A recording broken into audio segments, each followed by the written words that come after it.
It's Enrico Pallazzo! Utah, give me 2. Pallazzo! What is up, everybody? Welcome in Pallazzo Podcast, 2 L's, 2 Z's. Your boy, Mike Virginia here, joined by my boy here, Britton Allen. Oop, it's this way. Oh, yep. You got a 50% chance of getting it right. So yeah, it never works.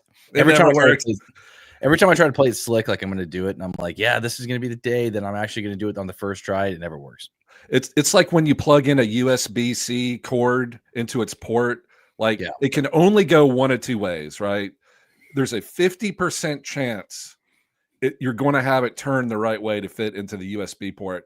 Yet, Mike V, it's never the right way the first time. Have you noticed that, or is that just me? Yeah, no, 100%. That's just life, man. That's just how it goes. It's amazing. Yeah, it's really never the right way the first try. Yeah. Well, welcome in, everybody. We got our first one here. EA all day says finishing up my Friday gym session. Yeah, get it, buddy. There you go. Don't mind the banner up here that says Fantasy Draft Prep AMA. I mean, you guys can ask us anything that you want, but the banners just need to be updated, and StreamYard, which is the platform that we use, doesn't have it in here. What's up, Oops? And we got a rolling banner down here too. Check that sucker out. Yeah, that's right. That's a crawler. So welcome in, everybody. Thank you so much for joining us on this Friday. Again, Michael Govier will be joining us here in a little bit. He's stuck in the tunnel. But Britton, today is our last draft prep show, the final exam. I want to check in with you real quick. I want to see how your test scores have been coming back here, and kind of do just a overall recap of how you're feeling during draft season. How many drafts do you have left? How are you feeling about the overall, just your teams in general? Feeling great. I love taking tests. It's my favorite thing in the world. No, it's not. But I hear what you're saying. But no, I'm as we talked, I'm in 2 drafts.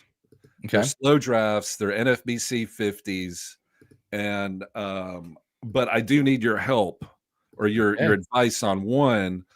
I was going to try to pull it up because I'm literally on the clock. This is an NFBC 50, 12 teams, 50 rounds, draft and hold, no drop ads, no nothing. Let me see if I can add the screen here. This will be shocking, Mike V, if this actually works. I have all the confidence in the world that you'll be able to do it, buddy. You are a wonderful man. Here we go. Can you see it? Yes. There I am, team 4. I drafted Aaron Judge. And you got your boy Brent Rooker. It never. I don't think you've left one draft without Brent Rooker. Is that right? I reached for him too. Look at that, round 5. Love it, dude. Get your guys. I tried to. I've never drafted Aaron Judge or I haven't this year. I like Jazz Chisholm. You know, I called him the AL MVP, which is slightly deranged, but I did it. I never draft Kettle Marte. I never take a second baseman. I did it. Yamamoto. I was like, why not? I want anybody on the Dodgers. Plus, I love Dodgers starters because their bullpen is so gosh darn good. If they have a lead, they're keeping it. I love it. Yeah. Brent Rooker. And then Mike V, what are your thoughts on this? I took this is a 2-catcher NFBC style. Love it. 2 catchers. Salvador Perez, Cal Raleigh. That's about 50 plus home runs right there out of the catcher position. And there are teams that have 0 catcher. And the last catcher to be drafted, if you look down here, is Austin Wells. So, I mean, you're already we're past the Austin Wells point. So these 4 teams are going to be drafting Jacob Stallings. You know, they're just not going to match Perez or Cal Raleigh's production on any level, except maybe Connor Wong if you get batting average. Anyway, I digress. I know I'm rambling here. But if you look at my starters, now this is a 50-round draft and hold. I only have 2, Yamamoto and Hunter Green, and then I have 2 closers. So here is what I was hoping you could help me with. I need to draft a starter. Do I draft? And this is by ADP: Kikuchi, Gosman, Seth Lugo, Eflin, Pavetta, or Evaldi. That's the pool that I am swimming in, dog paddling in. Do you want to know who I'm really high on out of that group? Absolutely. I am a big Seth Lugo guy. He is not sexy, but he is going to stabilize your ratios, and he's going to get wins in a somewhat weak division. He gets to play the White Sox a couple times a year. So I like Seth Lugo of that group. Kikuchi is for Ks. I don't like him just simply because I don't think the Angels are going to be enough to be able to protect leads and give him wins. But that's who I'd go with. That's a slam dunk for me. I like that. I was thinking Nathan Eovaldi for the Rangers. Mm-hmm. I never draft Gosman. I think he's probably going to have a bounce back here. I never like draft Eflin, but I look at Lugo. He had a career high innings pitched last year, and he was in the Cy Young contention. So I'm a little worried about that. But he's been rock solid past couple of years now. He has. He had a great year last year, and I like the Royals. I like the park. So I think that is the pick. All right. I'll go ahead and make that pick. Let's go. Thank you very much. I appreciate y'all's patience. And I'm going to pick Seth Lugo. Yeah, the other person I liked of that was who's your runner-up? Because I got another pick coming around in like 6 picks. I like Pivetta of that too. Same thing. Like he's going to be able to stabilize your whip. But I like guys. This is the thing I've noticed about starting pitching, Brett. And I also drafted Seth Lugo in my home league.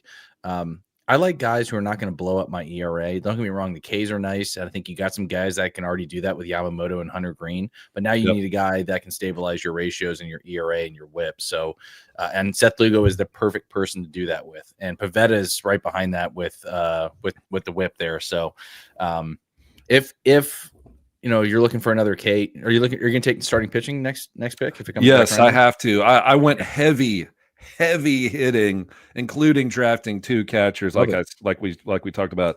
So, what about Eflin? So, all right, I like Eflin too. I'm not drafting Kikuchi because of the Angels, but let's say so it's between Gosman, Eflin, Pivetta, and Eovaldi. So Evaldi's injured all the time. Mm-hmm. Older too. Yeah, Pivetta. Eflin had a career year in 2023 with a 3.4 ERA, 177 innings pitched, 186 Ks. Other than that year, he's never had an ERA under 4 ever. And he's never been a K per 9 guy ever, except that 1 year. Yep. But he did do well in Baltimore. So maybe there's something there. So Eflin, Gosman, Pivetta. What say you? Or I guess you said Pivetta. So I said Pivetta. Yeah. Okay. I mean, here's the thing too. I like Gosman as well. Like I know his velocity is up and down like this all throughout the season, but I do think he has a bounce back year. In 2023, he had 200 plus Ks.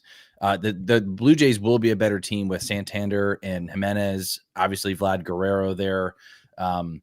And I like their bullpen too. Now that they have Hoffman to close out games, I just drafted him in my league that I'm in right now. I'm also drafting. So I'd say it's probably between Pivetta and Gosman for me. If you're chasing the comeback, of Kevin Gosman, I'd say that's the pick. But if you want to play it safe and get a guy who's rock solid, I'd take Nick Pivetta. I think you're going to get some starts where Gosman's going to be up and down and kind of all over the place. But you already kind of have that with Hunter Green. But he has the Ks over Gosman. So I think you go and back it up with Pivetta. That'd be my pick there. I like that. Thank you. And see later, I've got Aaron Getty targeted, Gavin Williams, who I'm sure we'll talk about later, Bowden Francis, Walker Buehler, Reese Olson, and Jesus Luzardo is going pretty late, and he's looking really good this spring. So I think I'm going to take a shot on Jesus Luzardo for the Phillies later. But I got to get some innings pitched. So it looks like I'm going to target I just drafted Lugo, and then I'll target Pivetta. Yeah, I think that's a good deal. That's a good pick. There you go, dude. Thank you, Mike V.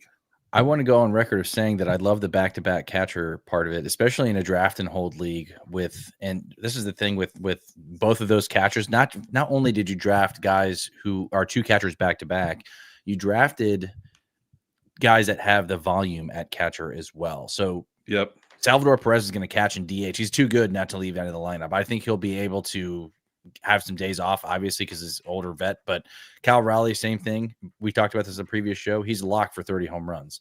And same thing. He's going to be in the lineup, whether he's DH or catcher. They're almost the exact same player. And you have two, I would guess, I didn't see the rest of the draft board. I guarantee nobody else has what you have in terms of having two elite options there, home run bats and power there at the catcher position. So, yeah, Uncle Ted just said Pivetta is a K per 9 machine. Absolutely. And I like the whip too. So. Yeah, I agree. I've really gotten on the catcher bandwagon, and I know we've talked about that too. I used to be the guy that would wait, and then I'd like draft Hunter Goodman, but his batting average sucks, and he's not going to play that much. Like, so I've really come around to the whole get an advantage at catcher early, and maybe not do what I did and do two, like back to back. That's probably not wise. I'll be the first to admit it. But I saw Cal Raleigh, and I couldn't. I was just like, oh, what to hell with it. So, but here's the thing. If it works out, you're going to look like a freaking genius. So there's that. Yeah, thank you. Well, it's never happened before, so we'll see. But I also drafted Bichette. I've kind of come around. He's having a great spring, and I know we're not supposed to let great spring training. Bichette hitting a tank off, in the 7th inning off the guy that's not going to make the team for the other team. But I was like, oh, to hell with it. He owes me, Bichette, I'm starting to come around a little bit on. He's starting to pull the ball a lot more, which is something he needs to get back to doing. I don't think you're going to get the stolen bases out of him. I think that ship has sailed. But I think you're going to get at least I think you're going to get at least 4 category production from him. And like I said, the Blue Jays will be better than people think. I personally don't have any Bichette shares just because he burned me so bad, so I'm out on him. But I know a lot of people are back in on him. The only thing I don't like, Britton, is something I want to get your thoughts on. I looked under the hood a little bit at Fangraphs too. Would it surprise you to know, since his year in Buffalo, or Dunedin, I should say, he's had a declining hard hit rate every single year past that. So I know he's had the injuries last year with his calf and his hamstring and that knee injury. So I am a little bit worried from that front, and he's not pulling the ball as much, but he looks really good in spring. So I am starting to come around on him. And I think you're getting good value at that too, right? So we've seen it before. He did have that great year in Dunedin, but I think he can get somewhere near that if he is indeed healthy. But I think the stolen bases are probably a minimum now. Yeah, I agree on everything you just said. Plus, he's in a contract year. I'm a big believer in that. He's going to do if someone said over under 150 games played, I'm taking over. This is it. This is where you make your money, right? This is the year. You have to you're going to get injured, but you're going to play through it, because when you sign on that dotted line, Mike V, that money is guaranteed come hell or high water, as they say in Texas. Damn right. And he's going to want his money too. That's the big thing, right? Like, if he's smart, he'll go out and play his ass off and play through some of these injuries that he was dealing with last year. So, Britton, I want to get into some of these questions here real quick in the live chat. Thank you guys for being here. I got a lot of people in here. EA All Day wants to know what my thinking is on Gunnar out a week or two to start the season. If so, how do you feel about Holiday as a cheapish infielder to fill the gap until then? I think his ADP is around 170 right now. Gunnar did take batting practice today. I personally don't think he's going to miss much time, if any at all, EA All Day, unless there's something that I missed that just came out. So he was hitting on the field, and he continues to look good. So I know Brandon Hyde said time is running out. I'd be really shocked if he missed opening day, but if he does end up missing some time, I don't think it'll be very long, to be 100% honest. So, but yeah, I like Jackson Holiday. I don't necessarily like him as a fantasy asset. I'm going to be 100% honest. And the reason for it is because we talked about it on the show a couple weeks ago, EA All Day. I don't think he's a good fantasy player. I think he's a good in real life player. He's made some adjustments with that high leg kick and getting closer down to the ground, which is going to help his contact rate, in my opinion. But I don't like his spot in the lineup either. And second year, I don't think he does anything elite. I think he's a fine guy that can fill the gap until then, but it's not somebody I'm going to be targeting or going out of my way to draft, if that makes sense. Same. Draft Brandon Lau at ADP 211. So 40 picks later, I'd rather have him. Yeah. 40 picks later, you're going to get a guy batting second lefty power in a minor league ballpark in very hot and humid Florida. That would be my advice. I wouldn't. I'm not messing with Jackson Holiday. He's going to hit at the bottom of the order. He's going to be good one day, but I don't think it's going to be this year. I don't see a path for him to hit a bunch of home runs and steal a bunch of bases. No, neither do I. Don't get me wrong, good player, in real life player, just not a good fantasy player. I mean, when I say good, I'm talking about average at best. I'm with Britton 1,000,000% though. Take Brandon Lau 40 picks later, and you're going to get a 30 homer bat, even if he plays 100 games. Britton, that's the thing. That's the crazy thing about Brandon Lau. The past 2 seasons, he's like sub 100 games, and he's hit close to 30 home runs. Imagine if he plays 150, dude. We're talking about a guy who has 35, 40 homer pop. Or if you don't like Lau, that's perfectly understandable. Jonathan India is at 239. He's going to play for the Royals every day, probably bat leadoff. So he's having a great spring too. He's a 2020 guy. So I like both those players. One thing to be aware of, I don't know if you saw this in the news, but one of my kind of favorite targets, like late middle, if I'm, like I do in these 50s, was Tyro Estrada. He's hurt. Yeah. So he's going to be out like 6 weeks. He's going to start the year on the IL. Unfortunately, so that kind of hurts me in some of my early drafting leagues, because I kind of took a flyer on him. I was like, batting average help, all that kind of stuff, and that's one reason why I drafted Bichette too, is because I think he's going to help me in batting average. And with Cal Raleigh, I need it. You know what I mean? Like he might hit 220. If I'm lucky. And then I got Alec Baum too, to help with that average. It's weird because if you draft somebody like Cal Raleigh, I keep saying Raleigh, like Raleigh hat, Cal Raleigh for the Mariners, then you have to back it up with some batting average, which is hard to find, but you got to do it, Yeah, and the other thing too, the other person I like, Britton, that's standing out for me that I've absolutely fallen in love with. And I drafted in my dynasty league. He was not kept, so he went out back in the free agent pool. I think he's going to be in for another career year here. He had his best year yet, so technically that was his career year. Victor Robles of the Seattle Mariners, former Washington Nats prospect. I just took him in my league. I think he's a lock for 30 stolen bases, and he has a little bit of pop too, hitting leadoff. He's having a great spring. I think he can score close to 100 runs. I love Victor Robles so much, and I'm going to be targeting him in a lot of my drafts. I don't know if you guys have any. What's up, Goof? I don't know if you guys have any thoughts on Robles. I'm with you 1,000%. He had a home run yesterday. I know it's spring training, but man, he soldered around the bases like he just won the World Series. I'm like, you go, Victor. Yep. Victor Robles, king of the castle. You guys have got boners for Victor Robles. I have no shares. Victor I don't plan Robles, to draft him. baby. Runs scored, stolen bases average. Maybe double-digit home runs. Maybe double-digit home runs. We'll see. Maybe. I mean, all right. So where are we? What am I jumping into? Where are we in the show so far? Just to fill me in, so I can stop this thing dead in its tracks. We're just talking shit. So. Oh, great! Perfect. I'm kidding. So we're talking Victor Robles. I don't have any. I think Victor Robles is a guy that's got to show me one more time, and I'm willing to sit it out and go in other directions. But I don't have a real case against him. I'm paranoid. Trying to stuff the void, as Zach De La Rocha said long ago. I think at minimum you're going to get the stolen bases though, which is great.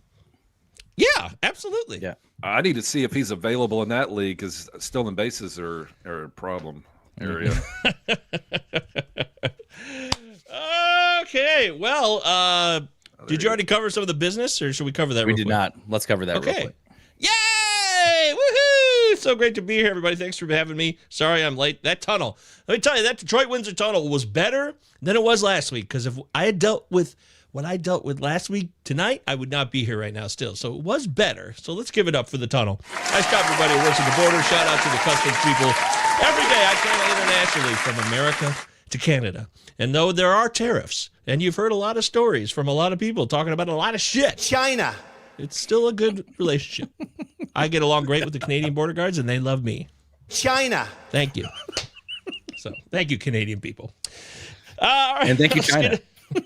Thank you, China. Yeah, of course. I like China too. I don't know why anybody has to be our enemy. Like I'd like to get along with all countries if we could, but I understand it's not that simple. I do. Okay, so we closed out the Pallazzo Podcast Invitational. That's gone. It's 5 leagues. I'm still drafting it, and we're really in a crunch right now because we're in round 20.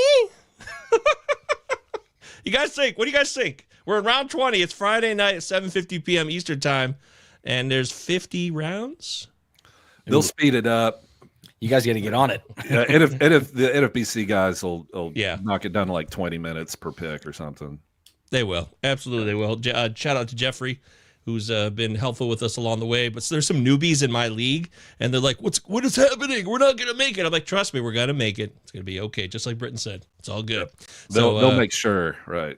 Yeah, they don't. We all want to be ready for opening day, the real opening day, which is March 27th, 5 days away. Very exciting.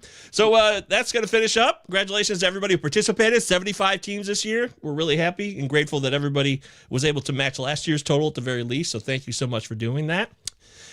Mike, I'm really excited about Bozo Fest, which is Tuesday night, 8 p.m. Eastern time. We got a guest list brewing, and we got giveaways. I'm excited. I'm very excited for that night. Yeah, as am I. And again, for those of you guys who are watching, I'm going to beat this horse one more time. If you haven't done so already, make sure you head over to my Twitter page, retweet, and like the tweet, and then also subscribe to the Pallazzo Podcast YouTube channel. If you're not already subscribed, then I pick you to win. Me? No. You? Oh, you're good. I'm just putting the business Okay. time music underneath. It looks Sorry. like they're talking a lot right now, though. So. Yeah. If you are the pick to be the winner of the Pallazzo Podcast jersey giveaway, I need proof. I need a screenshot that you have subscribed to the Pallazzo Podcast YouTube channel. Okay, so you got to make sure you do that. So all 3 of those things, I'm going to be picking it on Bozo Fest. So make sure you tune into the YouTube channel. Okay, tune into YouTube to see if you won. Okay, tell your friends. All right, and then that way I'm going to do the little spinny wheel. I'm going to share my screen, and we're going to announce the winner live on air. So Hey, make sure you now guys when do is that. this again? Tuesday? Isn't opening day Thursday though? It is. We're doing it's a special gift to me because I have to fly out to Colorado Wednesday morning to care for my brother with his cancer situation. So I was like, I'm I sorry. can't miss Bozo Fest. We do it on Tuesday night. Normally we would always do it on opening day Eve. You're right. So we will be doing it Tuesday night this year, and hopefully it'll never happen ever again. I wish you the best and your brother. Thanks, too. brother. Yeah, I know you do. And everybody out there, yeah, so it's not a secret. So I'll be gone, but I'm taking my stuff with me, too. So I'm expected to still do shows and stuff while I'm out there, but his surgery is that Thursday morning, and it's just going to be too close to call. So everybody, positive vibes for my brother, who's going to get well, and he's in stage 3, and he's going to be all right. Get that tumor out, and we're going to be rocking and rolling. In 20 years, we're going to be laughing about this. That's how I feel about that. Britton, anything else we need to know about? Any other business on your end? Pallazzo or their... anything? No, I actually I wanted to get y'all's real quick take. You know, it's March Madness time. The Yeah. NCAA college basketball tournament. Every I don't know about y'all, but work has slowed to a halt, especially today. I didn't get a whole lot of work emails today. So, but who is y'all's Final Four, if you don't mind me asking? Mike V, I know you have brackets. I know you have brackets, so you got to let us in. Who's in your Final Four? I didn't do bracket. What? Wow! Oh, I would have bet all the tea in China, and I would. Can I tell you? Hit the China button. China? China. Can I tell you guys something? I was talking to a buddy at work about this. I am so bummed because, and not to bring this show down here, I'm so bummed that I'm not into basketball anymore. I used to be a big NBA fan and college basketball fan. I just don't watch it anymore, and I don't know why. Nothing will prevent me from ever watching baseball or football, and basketball was in that lump, and I literally have maybe watched under 5 minutes the entire year, including the Final Four, and I don't know why. Yeah, me too. But luckily, the Vols are kind of good this year, so I've been watching it a little bit, and the SEC is doing well too. But hey, I like Tennessee. Yeah, hey Govier, did you do a bracket? Do you have who's your Final Four? Every year, I want to give a shout out to a friend of the show, Jason. Shout out to you, Jason.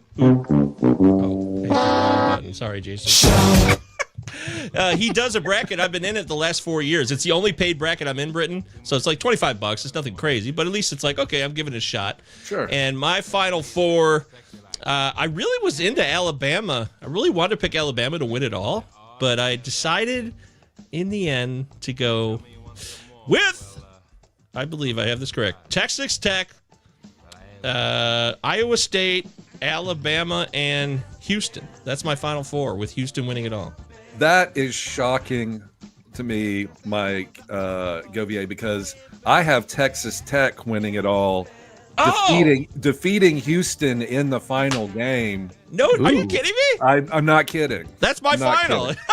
You guys shared brackets. No, we have not spoken a damn word. That's my final. Dude, Texas Tech, Houston. I haven't told, other than my wife Sarah, I haven't told anyone I picked Texas Tech. I got it locked in. I didn't even know I before did it. tip-off on Thursday. I was like, oh shit, I'm running out of time. I had a dentist appointment that morning. I was up against it, and I was like, this is it. Okay, whatever. I'm moving on. So that's so interesting. I really like Texas Tech a lot. I just didn't have the stones to go for it. I felt like Houston will finally get it done this year. I feel like it seems like their season, but I love Texas Tech. I like Houston too. But quick story. The last time, or the only time I ever won an NCAA tournament bracket pool was in 2003. Mike V wasn't born yet, but it was 2003.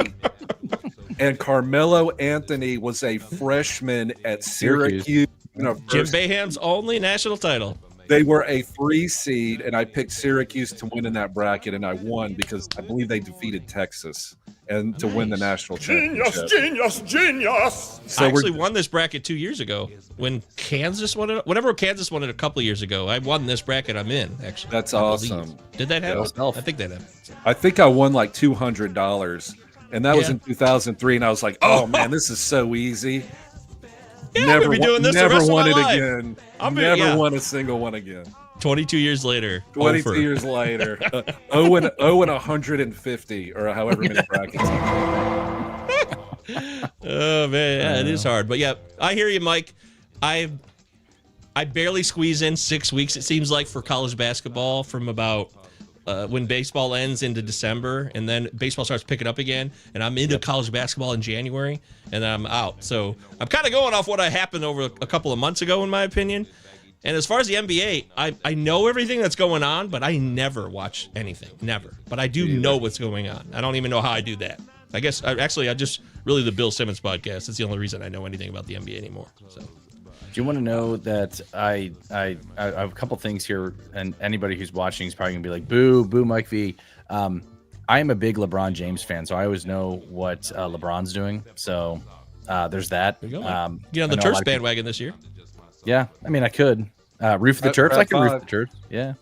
But you guys remember when they had Gary Williams and like Steve Francis and Lonnie Baxter, Steve Blake, all those guys? The legend himself, Juan Dixon, won the national title for Gary Williams. His parents died of AIDS. It was a terrible story, but it was a beautiful to see him win a national championship that year. Beat Indiana, who had just fired Bob Knight when Mike Davis took over. I don't know why I remember that, but I do.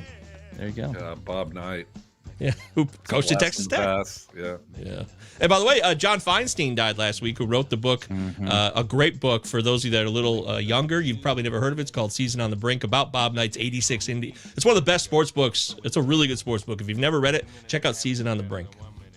He was a great writer, R.I.P. Didn't he write a book called A Good Walk Ruined? Yeah, A Good Walk Spoiled. Yeah, something like that. I never read that one, but that sums up golf for me quite nicely, actually.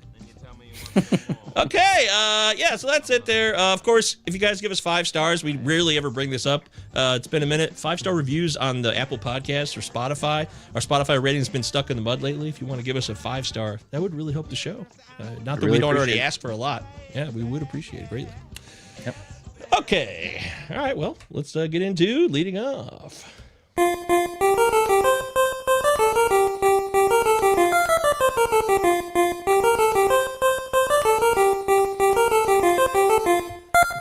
Alrighty, time for our catch of the day. We love sharing that with you guys. Our first catch of the day.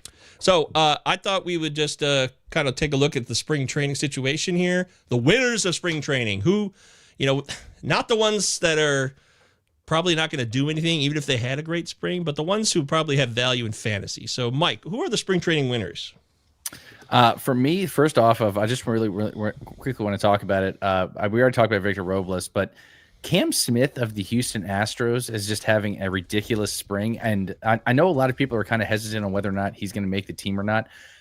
He leads the entire team in virtually every category, which is surprising with guys like Altuve and Alvarez I know they lost Kyle Tucker, but Yonder Diaz, all those guys.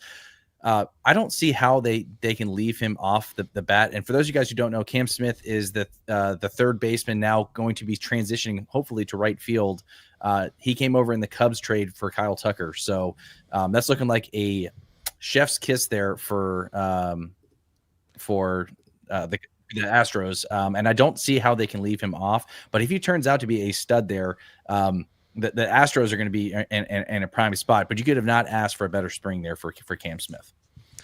When Uncle Ted says that Cam Smith is Jordan Walker 2.0, that's a negative comment, right? Yes, that is. I disagree. Yeah, I'm with so Brenton. You like Cam Smith? Have you been drafted him at all? Or I'm a big fan. I'm not going to draft him, but he's skyrocketing up. But you've got like Chase McCormick in the mix. You've got Altuve out there. Like, I don't know how it's going to work with the Astros, and why, like, if they're going to put him on the 40-man and they're like, he's going to have to play full time, or I mean, they're not going to sit him, right? So is Chase McCormick having a good, spring training? I don't know. It's just so like, I don't know. It's just too volatile. I don't think Cam Smith is going to be a starter for the Astros. I mean, they're going to go with McCormick or some veteran or something like that, I think. So you don't think he'll break camp with him? I don't think so, but I could be wrong. We could be wrong. We could be right. We could be wrong. Yeah, it's stating the obvious. I could be right. Hey, what was that insurance company that like they did a thing called Mr. Obvious, and that you would just like state obvious facts? Yeah, Captain Obvious. I could be wrong. Yeah, no S. That's real smart. Yeah, but I would bet Britton against doing us a solid there. No S. That's right. Advertising doesn't like when we say swear words. Apparently, now we're in that world. But well, I have two young daughters, so I have trained my brain not to say curse words. It's hard. That's great, but I did it. And you want me to change? Fuck you! I changed, baby. I've changed. You did. Hopefully they're listening. Yeah, they love our show so much. Yes. Okay. So yeah, that's a good call. I also saw the Brett Beatty EAL. They brought that up. I love Brett Beatty. I drafted him in a couple leagues already, even before the hype really brewed. Just taking a shot, and then Jeff McNeil hurt his oblique, which was great news for Brett Beatty. So I'm in on Brett Beatty too. Let's party. The guy's still 25, barely late 24, almost 25, and he's going to play second and third, so he'll have both of those positions open too. I like that. Yeah. Yeah, and I'm not breaking any news, but Matt Shaw is my favorite spring training riser. He literally got the starting job for third base for the Cubs, and I know he only had like one hit for that two game series in Tokyo. Drop him. He looked good. He made plays. Yeah, drop him. He sucks. He's terrible. He looked good. He turned a double play. I mean, I watched both those games, and I'm encouraged. I think Matt Shaw is going to be good. So I think he's the big winner. Another guy I wanted to quickly touch on, and I know you guys will back me up on this, I hope at least. Two guys I want to touch on. One's a hitter, one's a pitcher. Clay Holmes of the New York Mets just continues to shove it up people's butts all season, all spring training. And I think he's this year's Michael King. I really do. And that's a lazy comparison simply because they both came from relievers, now starters, kind of the same pitcher there. Both came from New York. But here's the other thing I like. Victor Scott II. If you guys remember, we talked about this on Bozo Fest. I was out on Victor Scott, and he is having a phenomenal spring too. I think this past week he has run away with the center field job. You think so? Michael Ciani doesn't scare you? No, I think Victor Scott's going to be the guy there. And I know a lot of people are kicking the tires over Mason Wynn. Newsflash: Victor Scott II. He's the guy you want to own. So I love Victor Scott this year. I think he's great value, and if he can steal bases and get on and improve his hit tool, he's going to be a steal. So he can. It's worth a shot, Britton. Yeah. I'll take a shot on Victor Scott. I've been looking at it and saying, for the stolen base value alone, more in head-to-head cats, I'd like to take a look at it. Not so much in Roto, but I am interested. Yeah, it looks like he's going to bat. If he does make the team and he does beat out Ciani, Ciani will be on the bench. But so let's say he's a center fielder, starting center fielder. He's going to bat ninth, which isn't the worst thing in the world if you're a base stealer. But doesn't this kind of scream Michael Garcia from the Kansas City Royals like 5 years ago? Oh, boy. When he led the league in spring training home runs, like I don't know. I like Victor Scott too for his speed more than anything, but I don't know. Bat him at the bottom of the order for the Cardinals team. It's not great. As far as Clay Holmes, I don't have any shares, Mike. And I know when I was on Potapalooza, Justin Mason's Potapalooza a couple weeks back, the guy, James Scianto, I believe, who's on Twitter, followed James, check him out. He was on the panel with me, and he loves him Clay Holmes. He believes that this is Clay Holmes' year. He wants to believe. He's also a Mets fan, I think. I'm pretty sure of that as well. Mets fans don't want to believe in Mets. They're right. angry. He was suspect. Yeah. People give the Philadelphia Phillies fans crap. Like, no, Mets fans are way worse when it comes to their own team. But Clay Holmes is definitely an awesome pick. Mike V we were going through some pitchers in a league that we talked about Seth Lugo, Pivetta, Gausman, Eflin. Shouldn't I draft Clay Holmes ahead of those guys? What do you think, Mike V? Yeah, I mean, I would. I mean, No, I'm not. Here's is that touching the sun? No, who's the guy that had the wings for the sun? Icarus? Icarus, yeah. Are we getting too close to the Kid Icarus, great Nintendo game, by the way. Kid Icarus? 1987. That's a great game. I know that game.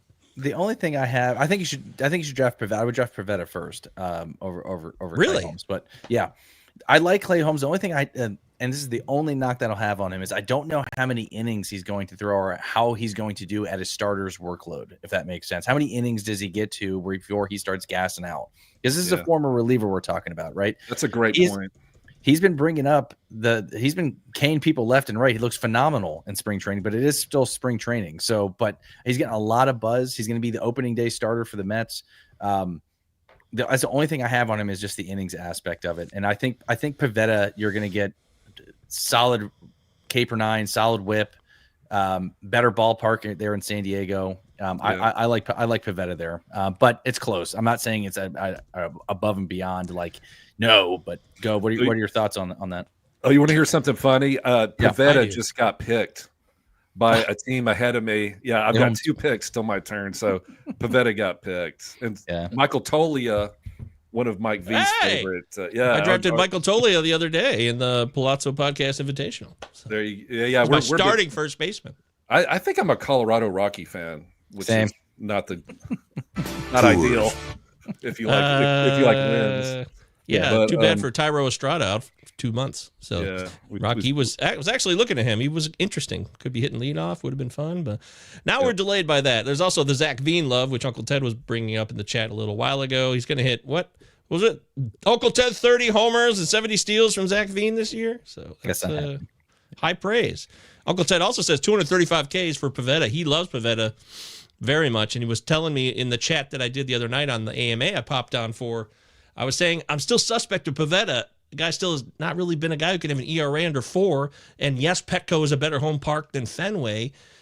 I feel like Pavetta's a classic guy that I like to have in head-to-head cats more than I would in Roto. Again, I'm really trying to make this distinction this year of guys that are better in stretches versus volume plays. It's very important to make the difference and have an awareness about that, because there are guys who have more value in certain types of leagues than others. And I think Pivetta is one of those.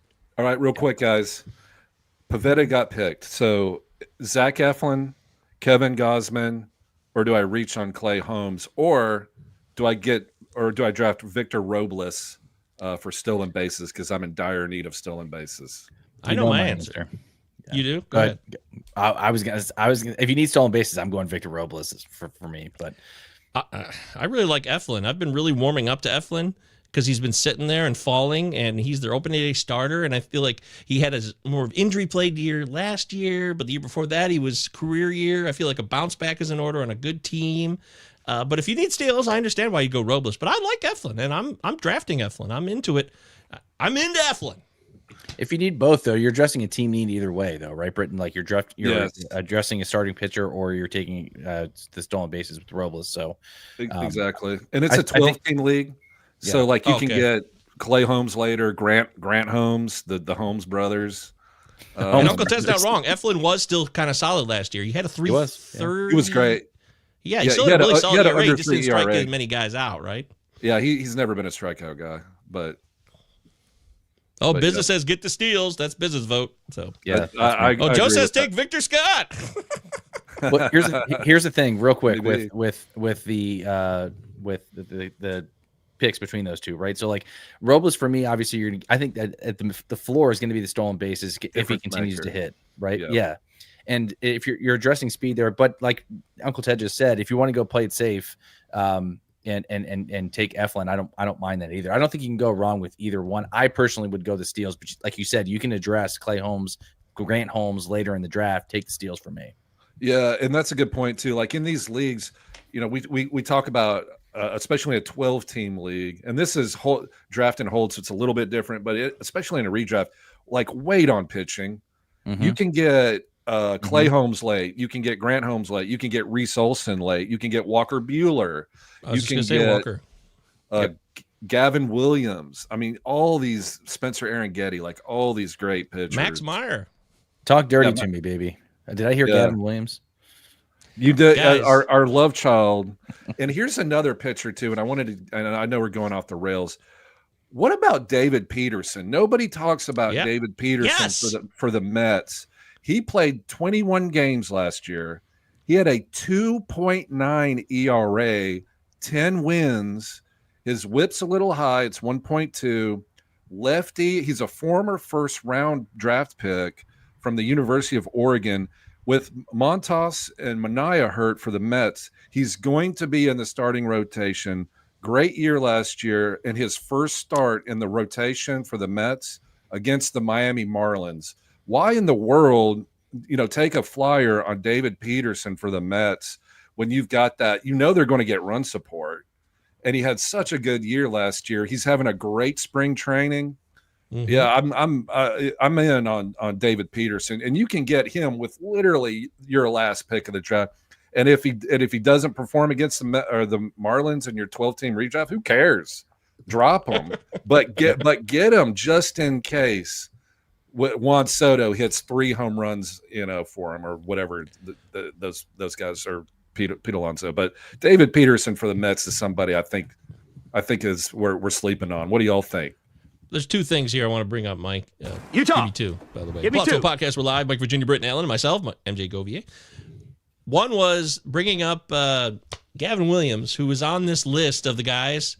This list, have you seen it on Twitter about the guys who throw the hardest fastball velocity coming into the season, and how many of them got injured last year, and now we're already looking at it again. Some of those guys are going to get injured, have already gotten injured. He's on that list, and that freaked me out a bit just because he had elbow issues last year. But I loved him so much, but I'm just paranoid about him. I'm paranoid at this point, but I still drafted him the other day, and I'm going to take the plunge, and I may get burnt on it. But then the other thing is that David Peterson was a first-round pick. People don't really remember this. He was a first-rounder in the MLB draft. I was looking at the MLB draft because I know you will not like this, Britton, but I was doing there's a video on our channel, There Will Be Bust, Hunter Green. Sorry, Britton. I'm so sorry. It's all good, man. I actually saw that. I enjoyed the video. Oh, okay. Not the message, but the video itself was great. Yeah, see, that's why Britton's the best. He can take it all in. But Hunter Green was the 2nd overall pick in the 2017 MLB draft. And so while I was doing that video, I was looking at that draft. Royce Lewis, Hunter Green, Mackenzie Gore, Brendan McKay, gone. Kyle Wright, gone. Austin Beck, totally not even alive. Who knows? Pavin Smith. It's just a bad draft. But David Peterson was the 20th pick in that first round, and he's still around, and he's got something to offer. So David Peterson is riding or dying for the 2017 MLB draft that does not look so good as we move into 2025. I'm with it. I like it. The thing with Gavin Williams, too, is he added a new pitch that is tough for righties to hit. I can't remember the pitch off the top of my head, but I read that yesterday. So that's part of the reason with his success. I want to say it's a sweeper or cutter. I can't remember which one it is, but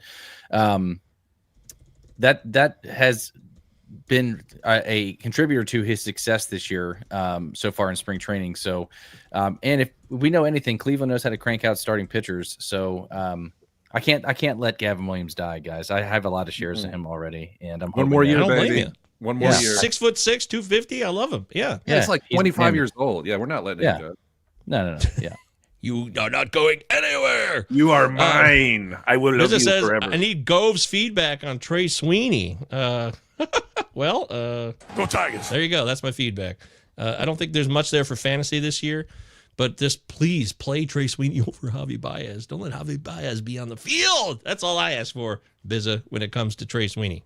So, Yeah. Anybody else in the spring training winners, Mike? Sorry, I'm bringing up the show sheet here. No, Hayden Birdsong. I know we talked about him a little bit last last year. He's still vying for that 5th spot in the rotation. Maybe they go 6-man with Verlander and trying to limit his innings. But Hayden Birdsong has looked pretty good in spring, and he's turning some heads. So he's another guy that I'm keeping my eye on. I'm not sure if this is something that, like, I think in deeper formats you might be able to look at him, like Britain in your league. It might be something you take at the back end of your drafts, because just we don't. There's so much uncertainty whether or not he's going to get a spot in the rotation or if he's going to pitch out of the bullpen. But he's been K'ing guys left and right, man. So Hayden Birdsong is a guy that I'm watching. Another guy on this list that I was going to mention real quick was Ryan Weathers, but he's going to be on the IL to start as well. So, which sucks because I had one share of him. I was really hyped about it. It was in my home league. Well, at least it was only one share. As far as Mr. Birdsong, which is a great name, Hayden Birdsong is a fantastic baseball name. That positional showdown is one of the most competitive in all spring. That 5th spot in the Giants rotation. I like Kyle Harrison still. I like him very much. He's a lefty. Doesn't have the gas or the nasty stuff that Birdsong has, but he was reliable and he's still growing. And I don't know. I've been wanting to draft Harrison and Birdsong, but I don't know which one might be on the outs to start the year, but maybe it won't matter because Jordan Hicks won't last long either. So maybe if you want somebody who's going to have better ratios, I think it's pretty clear to be Kyle Harrison, but Birdsong has the higher ceiling. Don't sleep on Landon Roop. Right, there Landon it Roop is. too. You're right. You're right. There it is. Roop, there it is. Landon I gotta Roop do had that a song great- next. Yeah, you know we're at that. Had a good season last year. It may be Landon Roop. You're right. So keep your eye on him. I'm glad you brought him up. He's definitely a part of that battle. Hey, can I talk about a spring training loser? Oh, that's fine. Yeah, I hate to go negative. Winners and losers in life. It happens. David Bednar. Man, he was an all-star closer for the Pirates 22 and 23, but something's wrong. Like the wheels have fallen off. His ERA this spring is 14.4. Like that ain't good. And he's from Pittsburgh. He's a beloved, locker room guy. Team loves him. Everybody loves him. I get it. But he's 30. There's something. It's wrong. He's not right. Colin Holderman has been used a lot this spring by the Pirates. Like he's one of the innings pitched. Colin Holderman is like in top 5, like of all pitchers, relievers. That is. So what do y'all think? Like David Bednar, if you're in a draft and hold and you're just waiting around and you remember, Bednar was good a couple years ago and he's an all-star and I'll get him late. I wouldn't. I really wouldn't. I've been avoiding him because of last year, and I'm just concerned he's not really back to what he could be 2 years ago. Maybe he'll bounce back, but man, if you're riding a 14.4 ERA in spring training, how's that going to work during the big league hitters during the year? I don't think it is. Here's the thing with him too, and I think he pitched yesterday, and he pitched in an inning and had 2 Ks with no earned runs or walks. So I think you guys are right on the money there with the concerns. I am also concerned with him. The thing with Bednar is, and I don't know why, but he's got such a long leash in Pittsburgh. I think Holderman's going to be the next guy up there. There's a lot of relievers that scare me, and I know we have that later on in the show sheet. I think I put those in there, the guys that I'm concerned about. I have real concerns there, and I think Holderman's the next dude up. But Gova, another guy, relief pitcher, Alexis Diaz of the Reds, has not looked good either. So thoughts there? We need to settle the difference, though. I mean, it's one thing to have bad numbers, but I need to look at velocities. Like I said this before, this is what matters most. If the velocity is still there, but the numbers haven't added up, I'm not as concerned. But I do admit that part of me now is starting to think that maybe old man Scott Barlow might factor into this bullpen in Cincinnati in 2025. He had some run with Kansas City. He was serviceable. So I'm keeping an eye on Scott Barlow a little bit more than I was a week ago. I do admit that. The thing with him is Francona had a lot of negative things to say. Like basically said like, hey, he's got to get his S together. Put him on the back fields. Yeah. And said and the reason why is because the metrics for Alexis Diaz for the Reds, out of like 160 qualified pitchers this spring, he's like 158 and stuff. Yeah. Like it is bad. And Francona knows it. He can see it. So all my Alexis Diaz shares, I'm officially scared. And I drafted him as my second catcher in a lot of 50s early on in the year because I remember I was like, oh, I like him. He's fine. He's, he's kind of like a poor man's Raisel Iglesias. Like, yeah, his numbers aren't great, but he's going to get saves and he's the man. My opinion has completely changed. I'm not touching him at any draft from here on out. Oh, what a buzzkill. Yeah. Hey, how about a quick commercial break, and then we'll be right back with more on the Pallazzo podcast. 2 L's, Utah, 2 Z's, Mike Give me Virginia, two. Britton Allen, and myself doing what we do best here. And I'm vamping because I thought it had processed by now as I was about to play this commercial break for you all here. Well, I could mention also that I think if you want to be a part of the Discord, it's totally free. Links in the description. Please come and check out the Discord. Follow Mike on Twitter. Subscribe to our YouTube. And we're also going to have some cool new things that are brewing on the YouTube very, very soon. And I'm very excited about that.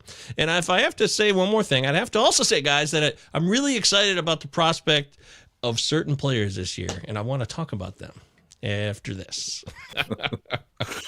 Oh, man, that's hilarious. Did you see the amount of mixers that guy Harvey had behind in the shelf? He had like a full bar situation. Like that would make James Bond proud to see the amount of martini mixers he had in his back shelf. No wonder he's crapping his pants. He's fucking wasted. Uncle Ted says best commercial of all time is the psycho ex-girlfriend that is streaming to her ex-boyfriend as she pushes his Toyota off a cliff and the truck rolls over perfectly. I don't remember that one. Oops, we have to deal with the horrible commercial. What? No. It was a great commercial. What are you talking about? Hey, guys, it's been a while. How about a little professional development? Let's do it. The Pallazzo podcast presents Professional Development. This week,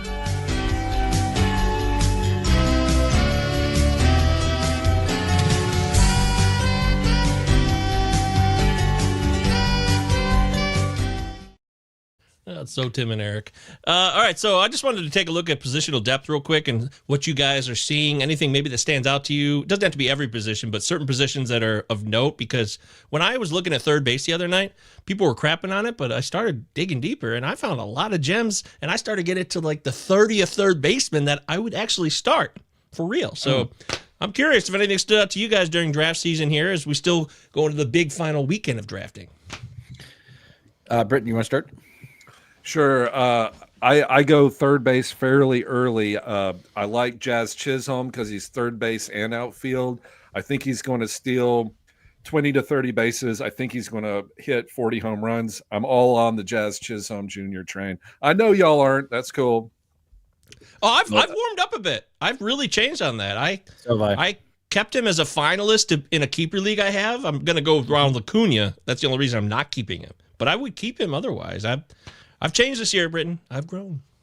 Yeah. So hey, we're evolving, Mikes. Yeah. We're evolving. I just referred to myself in the third person. Britton and Mike's evolving as the year 2025 hits. One third baseman I've looked at, Joey Ortiz for the Milwaukee That's a good Brewers. example. He's really interesting. Home runs, speed. He's won the starting job.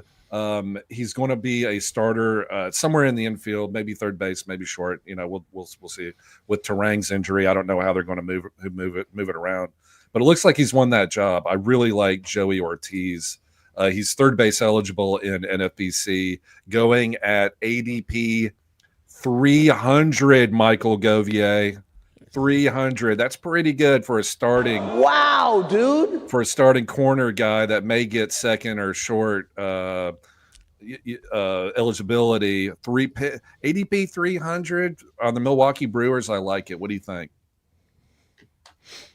Yeah, I don't think that's a bad pick at all. He's having a great spring as well, and I think he's going to be starting there. And I agree with you guys. There's a lot of third basemen. I'm just looking at ADP right now. There's a lot of guys that I like, and I think this is. I wouldn't necessarily call it deep, but there's some guys that Gove mentioned that I like that I can have much later in drafts. Like I love Matt Shaw this year, and he's on Fantasy Pros. He's the 22nd third baseman off the board. So I like Willie Castro. I like Michael Garcia. Max Muncy's down there. Cam Smith, he can take a shot on. Yeah. But for me, and I started looking at this, I think there's a big drop off in second base for me. You do. Once you get past like Luis Garcia from the Nationals, who's ranked 9th on this list, you start getting guys like Xander Bogaerts I'm not high on. Like Luis Ariz is just a batting average dude. Horner's a one-trick pony. Andres Jimenez, who I've grown higher on. He's having a great spring. I don't know. I just look at it, and you're kind of taking shots then on Brandon Lau, or you're taking shots on Jonathan India. That's your boy, Brandon Lau, 19. Yeah, and Jonathan India too. But I don't know. There's just something about second base that just it seems like there's a massive drop-off after Luis Garcia, but I don't know how you guys feel about that. A little bit. I see what you're saying here more so. It's not as deep as third, in my opinion, for sure. Yeah. Shorts, first base, and maybe not either. There's guys that I think after you get Gleyber Torres is going to be really interesting to me. He's on a 1-year deal. Will he get the most out of his talent this year so Detroit could just maximize the return off Gleyber and then move on, or not? And if you take that risk, if you make him your starter, for example, you're really taking a lot of risk on there when you could have a guy, like you said, like I trust Nico Horner much more, so I take him earlier. So I think you're right. I think once it gets to like the 20th second baseman, we're in real trouble. Yeah. How do you feel about that, Britton? What are your thoughts on second base? I know, like looking at Jonathan India, I love him, but we talked about it a little bit already, but earlier in the show. But what are your thoughts there? Yeah, second base, I think is the scariest position. Like I want to try to get like Kettle Marte or somebody early, but I've been waiting on Brandon Lau, and I literally talk about him every single podcast. People are probably sick of it. Man, we've done this whole draft prep series. We probably brought him up like 20 times. I hope he doesn't suck this year. But, so I wait on Brandon Lau, and then I try to back it up with, Jonathan India soon after that, because India's going to play every day and hit at the top of that lineup, and the Royals are good. So that's my plan. Look at this guy, the 19th first baseman. This is first base, and I'm actually Brandon Lau, certain leagues eligible at first base, and that's not a terrible idea because his power could be so strong that he's actually worth it as a starting first baseman. I know it's a little more risky, but there's guys like Tyler Soderstrom who I think could break out this year. That's the 28th guy here on this list, so I think first base has a lot of depth. Yeah. You think he's a steal? 100%. Tyler Soderstrom, the power's legit. I think he's going to be a huge late round, corner. You don't want him as your first base probably, but but if you get desperate, he's going to play every day. He's going to be first base. He may get catcher eligibility as a backup catcher. That won't be till later. But Shea Langoliers, I think, is also a huge breakout. Shea Langoliers is my catcher breakout of the year. I think he's going to hit. I mean, he hit like 30 home runs last year at the Coliseum or whatever that dump's called, and now he's playing in Sacramento. Yeah, I'm all about some Shea Langoliers. He's the 8th catcher. Catcher is always generally seen as shallower, but there's guys I like that get down here in this area. Mr. Connor Wong, I'm talking about you. That's 18th catcher. Catcher has more depth this year than it has in a long time, so I think you can bank on that and not have to risk taking Yainer Diaz. William Contreras is special, and Adley, Mike, can't wait to see if he's going to bounce back this year or not, but what do you think? Yeah, I love that. I agree with you 100% on the catcher being deeper than in this year than it has in recent years. I like erroneous. Erroneous. Oh no, he's not buying it. I'm sorry to interrupt. That is all completely incorrect. I'm sorry. No disrespect, Matt, but that is completely wrong. I'm sorry. I love. Hang on, let me finish real quick. I love Bo Naylor this year. I like Connor Wong as well. But Britton, don't get me wrong. In my home league, I took William Contreras. I wanted an elite option there. I just finished up with the draft, and I took Shea Langoliers as well. So if I don't get one of the top 2-3 guys, I'm fine waiting on a guy like on Shea Langoliers, even Gabriel Moreno, Ivan Herrera. I also like. But here's the thing: you guys also talked about Keibert Ruiz last week too. So this is another guy that I love. I think there's a Britton. I agree with you. I think there's a drop off once you get past the top three guys. But I would say that there's some serviceable catchers this year than there have been in recent years. Yeah, and I didn't mean to interrupt, but I like to mix it up a little bit so we get some disagreement, kind of spice things up on a Friday. You're damn right. Y'all know I typically don't even mean what I say half the time. I mean, that's the best way to not have to be accountable for anything, Britton. There's a 10% chance that I'm actually listening to whatever it is I'm saying. But like Gabriel Moreno, great real life catcher. He's the primary catcher for Arizona. The most home runs he's ever hit in a season is 7. Like that's just not his thing. Like he's like, so if you say, okay, I'm going to get Gabriel Moreno, you're going to get single digit home runs when these your other league mates are drafting Langoliers, who's going to hit 30 plus, Perez, who's going to hit 30. Cal Raleigh has hit over 30 for 3 years straight. So where are you going to make up those home runs? Because everybody's team is loaded in a 12-team redraft. The way to make waves, does that make sense? I don't know if that's the thing. The way to make a difference is don't wait on Gabriel Moreno or Connor Wong, these single-digit, maybe 10 home runs if you're lucky. The way to make a true difference to your team is to grab one of those really elite catchers early. Like Moreno, like you're already at a disadvantage, and now you got to deal with injuries and other things like that. To me, it doesn't make any sense whatsoever. You've got to get a good catcher. That's how you make a difference.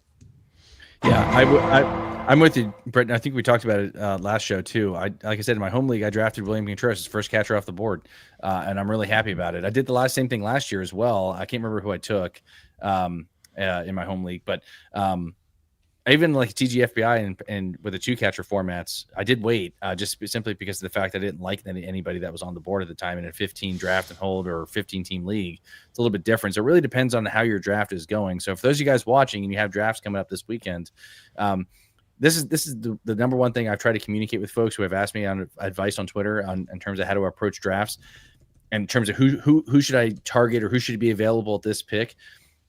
And it's not a cop out. It's really, for me personally, and this back to our professional development here, it really depends on how your draft is going, right? If a lot of catchers fly off the board, I'm certainly not taking one just and reaching on one just because all of them are going, right? I'll just wait later and see if there's good value there. And if that's the case, another bat or a starting pitcher is probably going to be falling to me. That's going to be higher of value. So, but what I'm saying is you have to be proactive, like devil's advocate. Buy futures, sell futures. There is no future.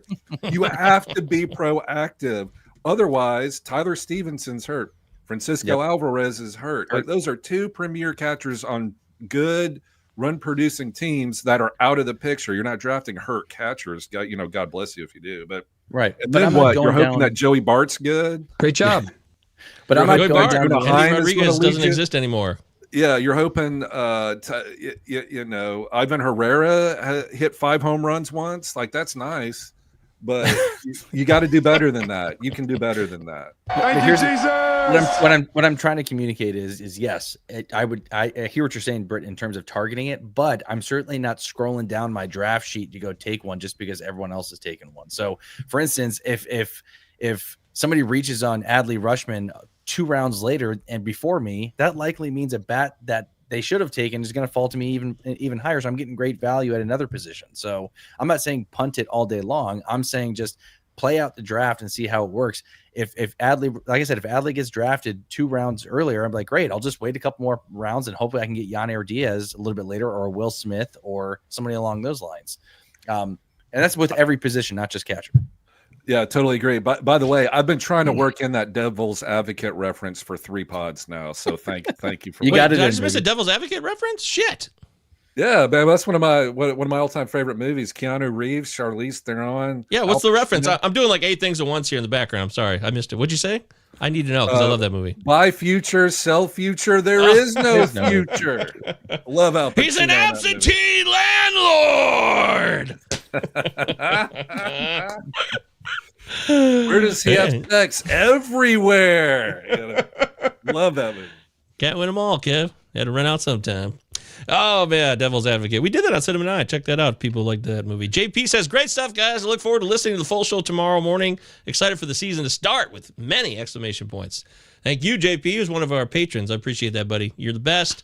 I'm over there. I'm doing spring training updates, too, and talking about guys that are deeper so that we don't just talk about those. Because on this show, we'll cover more of the surface, but I like to go over there and cover some deeper stuff. So go check it out. Pallazzo Podcast, 2 L's, 2 Z's. Utah. Give me overall, too, with starting pitching, waiting on it versus getting aces, I think all three of us are usually on the same page. We like to wait for the most part. I have been taking, with relief pitching, though, I found myself with a lot of shares of Josh Hader this year. I have. But then I didn't follow it up with another guy and then with Diaz or Ryan Helsley, who I'm out on. Ryan Helsley, I think is going to be a bust this year. In fact, I should do a video on him very soon before this weekend's out. Why do you say that? Because of the injury history? Yeah, because 2 years ago he ruined my life, and then last year he had 49 saves. And I think that you're bitter. You're angry. Yeah. Totally good. You've ruined my life. Hey, you're a human being. I'm getting angry. George is getting upset. But I think it's also the fact that you see the number 49. That's a lot of saves for one guy in today's environment. Yeah. And I think he's been bumped up a little too high. I do. Is he a bust if he ends up having 28 saves, 30 saves? That's the question, too. We start getting into that territory. I just drafted Ryan Helsley in the league I just got finished in, because closers were going quick. I'm wrong all the time. No, it's fine. I agree with you. He did touch. The reason why I looked at it, because I looked at his notes on his player page. He did touch 100 the other day, so his velocity is getting back up there. People had concerns with his velocity last year, and he ended up pitching well. So he's been doing the same thing. I think he's slowly getting into that. So I'm not sure he's airing it all out. Because the same thing happened last year, and he still ended up with 49 saves and was arguably the best reliever or closer in baseball. So, do I think he hits 49 again? No, because I don't think the team is going to be good enough to allow him to do that. But at the same time, too, I still think this is a guy that can get 30, 35 saves. So that's a fallacy, though. Bad teams can have closers who rack up saves too. I know you didn't say that directly. That wasn't explicitly said by you, but. No. I think we should put him in the notebook, whatever notebook Britton has where he keeps all our bets and stuff. Keep Ryan Helsley in there. I want to see what ends up happening here because I think it's going to be really interesting to see if he can do it again or if he shits the bet. Let's do this. Somebody pull up the fan graphs or the projections here. We'll skip around here and do the shine around the pine here, or the projection over under with Ryan Helsley here. Hey, before let's go up Ryan Helsley, I need both of y'all to answer a question. What is his nickname? Oh, Mike Govier, do you know Ryan Helsley's nickname? I haven't heard this one. I don't know. Michael Virginia. Nope, no idea. Hell's Bells. Really? That's his official nickname. Yeah, on the player page. I've never heard that. I don't care what the over under is. I'm taking the over now. You're taking the over. ACDC and Mike V are like peanut butter and jelly. By the way, another little trivia for you. What former closer came out to that song? I was thinking it was Trevor Hoffman. You are correct. So that's why I was almost saying it's a ripoff because Trevor Hoffman was known for that. But that's okay. It's a tribute because he probably loved Trevor Hoffman. Rivera came out to Sandman, right? Sandman, yep. Yeah. Which Virginia Tech also uses for their football team. So.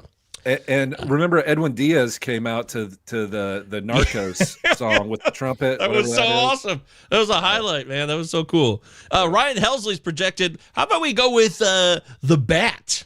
Hey, okay. The Bat is saying that Ryan Helsley will save 33 games this year. If you get 33 saves from Ryan Helsley, you've won that draft pick. I'm taking the under. I am too. You're taking the under, but you drafted him. Yeah, I'm going to take him. I think he gets 29, 30 saves. Oh, okay. I'm taking the under too because that's where I'm at. Yeah, I'm with you. By the way, back to your argument of bad teams don't have good closers. I said this about Mason Miller before the season even started, before he was even named the closer. And Mason Miller's now being drafted as a top 5 closer in baseball, on a quote unquote bad team with Sacramento. Did you see Robbie's super up close video about Mason Miller the other day in our YouTube shorts? I did not. He did a terrible video, so I zoomed his face in so close because he had all this shit around it. It's very funny, but it's about Mason Miller being a top 5 closer. So. Yeah. Hey, for whatever it's worth, in a main event NFBC, entry fee $1,800. Mason Miller was drafted like at the end of the second round in that league. So people that put their money on the line love Mason Miller. Mine's Monday night, Britain. I'm in. Oh, hey, Mike Govier, in. did you make the flight?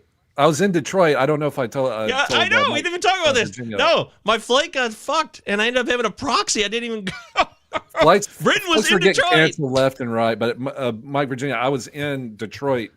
Yeah, you told me last Sunday. Airport. Did I tell you this? Yeah. And Michael Govier was waiting for his flight to New York. My flight got delayed for like 4 hours. Eventually, we took off, but it's we were funny. four gates apart though. If I'd been at the Yeah. original flight, because my flight got delayed for hours too, and I was doing a draft at a Starbucks like 7 minutes off campus from the airport because I had to get this draft done. But if I'd been at the original gate when that flight had never been delayed, I would have been right next to Britain. We could have high-fived, took a picture. It would have been hilarious. But that was funny. That's hilarious. I was like, what are the odds? I'm in. First of all, I'm 47. I've never been in the Detroit airport, but here nice I am. airport, huh? Oh, it's a great airport. In the same time, Michael Govier also has a flight. What are the odds? I Need to buy. we still couldn't get Powerball. together. That's Yes. so me. That's so me. It was the weather. It wasn't fun. Mike, you excited? Orioles just made a huge signing, says EA all day. Kyle Gibson. Congratulations. No, moving along. Oh, Uncle Ted real quick says, what do you think about our closers? We got Porter Hodge, Lucas Ursig, Yates, Uceta from Tampa, and Ben Joyce, the young phenom for LA. I mean, if those are all on the same team, or are those just closers you like? So these are all 8th inning guys. Yeah, but Ursig has a chance. I mean, Carlos Estevez may be injured. Okay. I got something to say about two guys on this I like list that's Hodge, coming too. up here. Yeah. Presley looked terrible, guys. Did y'all see him in Tokyo? And I get it. Yeah. But he looked cooked. Like he could not throw a strike. I love Porter Hodge. I love Porter Hodge too. I think that's a great call. This is so. I'm so with you. We got some other things to get to here. This is a jam packed all is this out. like an hour and a half? Like how are we doing? Yeah, we're at hour 13 minutes so far, and if you guys have to leave, I understand. I'm going to stay here. I'm pushing the limits tonight, so because I want to get this thing in for everybody because it's a big draft weekend. Everyone's drafting their final drafts, even into Monday, Tuesday. We will be back on Sunday too, by the way. At what time? For those that are in TGFBI or NFBC leagues like that, the first Fab run is this Sunday at 9 p.m. Do not, go to your TGFBI leagues and go to free agents and look to see who's available because your league mates are going to do it and they're going to go get Great job. Porter Hodges of the world. So keep your eye on it. Go get David Peterson. Yep, exactly. Let's For talk that about a couple Miami real Marlins quick. start, maybe. Two little mice. Two little mice fell in a bucket of cream. All right, Mike, hit the first one. Let's go. All right, first one here is, and we talked about two of these guys already earlier in the show. We'll start with Zach Eflin or Nathan Eovaldi. Britton, I'll start with you since this was a quandary you had earlier in the draft. This was a quandary. I've looked at Zach Eflin. He had a great season in 2023. Like 177 innings pitched, 188 Ks. That's awesome. He never did that before. He always had a over 4 ERA. So, but Zach Eflin also, when he got traded to Baltimore, he was doing very well, under 3 ERA. So I like Zach Eflin. And I'm sorry, was the other one Eovaldi? Yeah. Yeah, Nate Eovaldi is also very talented. Love Texas. Health is an issue, but that's for everybody. But I'm going to give the edge to Zach Eflin because he had good. It was only like 29 innings or something with Baltimore, but I don't know. He looked like he was fitting in there, and I like Nathan Eovaldi too. So I know we're just splitting hairs. It's tight. It's tight. Yeah, it's very tight. tight. It's tight, but I'm going to go Zach Eflin, which are words that I've never said before in the history of my life. There you go. It's strange. See, that Eovaldi pitched 170 innings last year. I had him in our main event, and it didn't seem like he did because he did get hurt, and he had a lot of day-to-days designated on his name on our roster page, but 170 innings still from Eovaldi, and Eflin also pitched a lot of innings. So I picked this quandary on purpose because I could not decide, and maybe that doesn't matter. But Eovaldi, I believe, is a couple years older. If you want to throw that in the mix, I think he's 35. Eflin's 32 off the top of my head. So I'm gonna go. I'm a little concerned about that left field wall now this year to see how it plays out. I think I'm gonna go Eovaldi by a hair, but I think it's so tight, Mike. Yeah, you guys know who I'm going with. I'm going Eflin as well, and I'm going to put that in the universe because our starting pitching sucks, obviously, because we just signed Kyle Gibson. So I'm hoping big things for Eflin. But in all seriousness, I'm talking from my head, not my heart. I like Eflin slightly more. It is tight.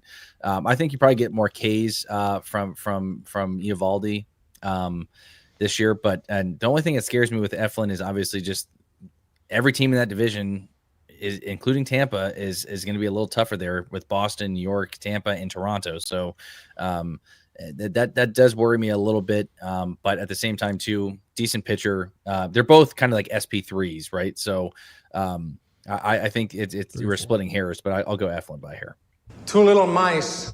Who's next, Mike? I'm gonna do a quick one because I just thought of this. Whose face would you rather punch, Gavin Lux or Bo Bichette? Ooh, that's a tough one. I'm going to go Gavin Lux by a hair I'm because I feel bad for Bo. I'm going to go Gavin Lux because he sucks. Yeah. We're in agreement. Yeah, that's the difference, too. He sucks. It's a trio. So there we go. All right, next one here. I put this one in here, Gov. I'm going to skip to this one. This is the battle of the old timers. Max Scherzer or Justin Verlander, who both are having decent springs. Okay, yeah. So who would you rather have here between Verlander? Scherzer's got the thumb Max issue. Scherzer? Yeah, Scherzer's thumb issue is interesting, which he says affects his entire motion and his shoulder and everything, which freaked me out because Scherzer knows what he's talking about. He's 40 years old. He's been around. I'm going to go Verlander here, man. I think I like Verlander in San Francisco. Yes, he'll have to have a couple road games at Coors. That'll happen, but that's infrequent. He can even sit those out if he wants to. Like, I'm just not pitching here tonight. Or he can prove him wrong, but I trust that Verlander will have a bounce back year because the velocity is up to 96 and a half on the fastball, which makes me feel a lot more comfortable knowing that he's doing that in spring training. So I'm going him by Scherzer over here, but just because I also like the home ballpark a little bit better for Verlander over pitching in that AL East that you just talked about. Yeah. What about you, Britton? Oh, Verlander 100%. I don't think it's close. No thumb. Yeah, I'm all in on Verlander. Like I try to target him late in leagues. I think you're going to get some good starts out of Verlander. I love pitchers in San Francisco. Yeah, yeah. Wow. The one thing I agree with you guys. The one thing I will say about Max Scherzer is before the thumb injury, which also scares me as well, Gov, because I saw that same quote. He was racking up the Ks and had like 0 walks. I think he was up to like 16 Ks and 0 walks with Scherzer. So I think from a K perspective, I still think you get that from Scherzer. But in terms of a durability aspect of it in the ballpark and the division, the edge goes to Verlander there. Yeah. But here's the other question though: and everybody watching with drafts coming up, would you guys take a shot on these guys late in drafts, both and Max and or Justin Verlander? Definitely Verlander. I will. I've drafted him once, I think, already. In I can't remember which one it was, but it was late. I took him as like one of his third to last 3 picks. Okay. Britton, how about you? In a 12-team redraft, you probably don't need Verlander. I would go like Reese Olson or somebody like that, Gavin Williams. But yeah, I mean, I have no problem drafting Justin Verlander. I think this is his last ride, right? He's a Hall of Fame career path. I think this is it. I like He's Verlander. got 2 seasons left. I think he's got 2 seasons left, or at least he hopes he's got 2, just so he can crack 300 wins. I think it needs to be 2 more off the top of my head. Yeah, okay. That's a great point. All right, next one here, and we just got finished talking about 2 of these guys because Uncle Ted brought him up, and looks like he drafted him in his main event. Lucas Erceg or Porter Hodge? This is a very, very good one here. That's a great question in the show sheet here because I think these guys likely end up being the closer for their respective teams. So shout out Gove. Gove, since you put it in the show sheet, I'll throw it to you first. Who do you like here between these 2? Well, Nelly, let me tell you something. Both of these guys keep falling in every draft I do. Erceg and Hodge. Erceg more than Hodge, falling-wise. And Hodge just sits there. But this is the time to bring it up. Britton kind of alluded to it, and I was ready to pounce, but I wanted to wait for this moment. Porter Hodge is going to have more saves than Mr. Ryan Presley. Porter Hodge has the fire, the gas. He had some saves last year in limited duty, struck out more than 9 per 9 for sure, at least 10 per 9 last year. Presley's old. I saw him in that playoff game series last year, the Houston Tigers series. They didn't go to him as much. He wasn't as clutch. He's fading away. And this opening bozo series between the Dodgers and the Cubs was another example of why Presley may be fading. So I'm all for that. I think Hodge outdoes him, but I still like Lucas Erceg more than Carlos Estevez. So I don't think you can go wrong with either one of these guys. I think both these guys will have the most saves on their team at the end of the season. Britton, how about you? Porter Hodge is the closer for the Cubs this year. Ryan Presley looked so terrible, and he's old and rated, and like he's toast. And I know it's one outing, I get it, but did you watch it? Like, yeah, there's nowhere to go from there. I think Porter Hodge is going to be the closer for the Cubs. I also like Lucas Erceg. He's awesome. But Carlos Estevez was paid. They didn't trade for him. They paid him. He's going to get, 3 bad starts, 3 blown saves. He's going to keep getting chances. And yes, there's injury stuff, but he's in the mix. He's way in the mix more than Ryan Presley is, in my opinion. Presley may be a 6th inning, 7th inning guy come a couple months from now. Porter Hodge isn't going anywhere. He looked great watching him pitch. That dude's the S, as we say. Father Time is a son of a bitch. Porter Hodge is it. Plus, he ended the year great last year. Yeah, I'm drafting Porter Hodge everywhere. The thing with Carlos Estevez, and I don't know how you guys say it. I've heard it both ways, Estevez and Estevez, but either way, for me, with like Britton mentioned, brought up a good point. They paid him, but his velocity is down.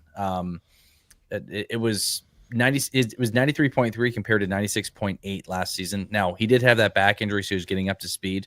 One thing that I always like to communicate to folks who bring this up to me on Twitter with velocities, especially earlier on in the season or guys coming back from an injury, yes, they want to get their velocities right.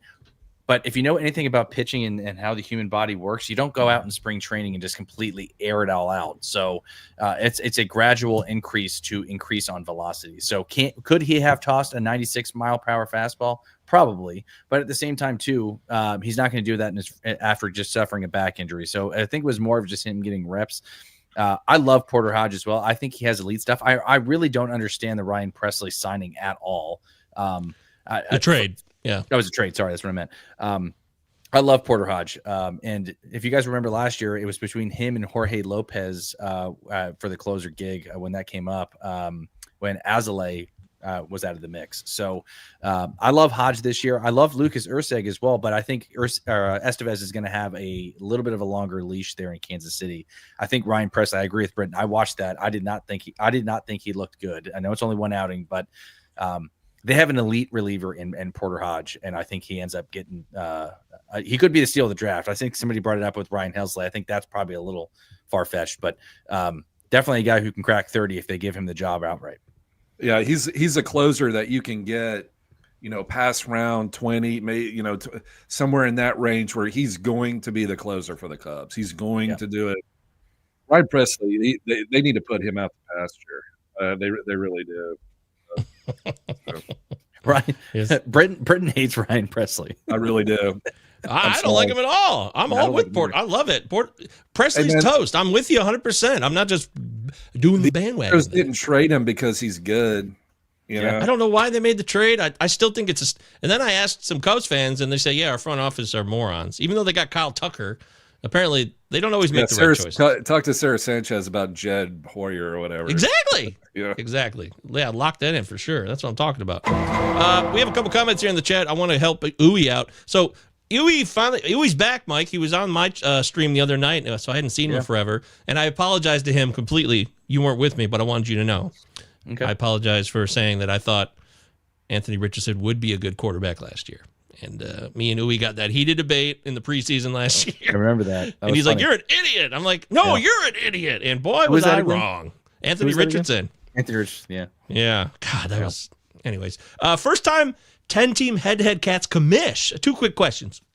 It's 5 by 6. Oh, interesting. 11 categories. Should I add a 6th hitting category to make it 6 by 6? Real quick. Do you guys have any commentary on that? I just think it values pitchers obviously more than hitters by slight hair. If you're talking about this is categories league, I personally would. That's just my. I don't know if there's necessarily any pros and cons. I just think people might value the starting pitchers more, obviously, because you get more categories from that. So, but if league mates are cool with it, I think that's fine. But I personally would make it a 6 by 6. That's just my opinion. Yeah, I'm down with a 6 by 6. Just get everything even, baby. You don't want odd and even. You either want odd and odd or even and even. Yeah. You got to straighten it out. Keep it consistent. I'm 100% with limit ads for head. Oh, the second part too, 100%. limiting ads. You have to. Like, it's just not fun if some team adds 10 players every single day. Look, there's a place for that, but I don't want to be in that league. Yeah, look, if you want to do it, then do it. But leave me out. No, he wants to know what you think. Was 3 a number that's okay for you? 3 is the magic number. Remember, you used to talk about that. Oh yeah, man. Me and you when we first met. Yeah, you were on the 3 as the magic number. I know. That's where it all started, man. Yeah. Yeah, when Napster busted me for doing that, I think I got banned for like a year. I don't know what happened. I couldn't believe it. Metallica was so into fantasy baseball. I know. What the fuck? Schoolhouse Rocks, their lawyer sent me a letter saying cease and desist. I was like, Schoolhouse Rocks?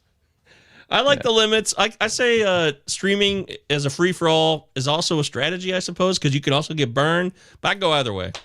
Yeah, I think the limits is fun too. I think it sucks when you got a guy who's just streaming the shit out of starting pitchers. It's kind of annoying.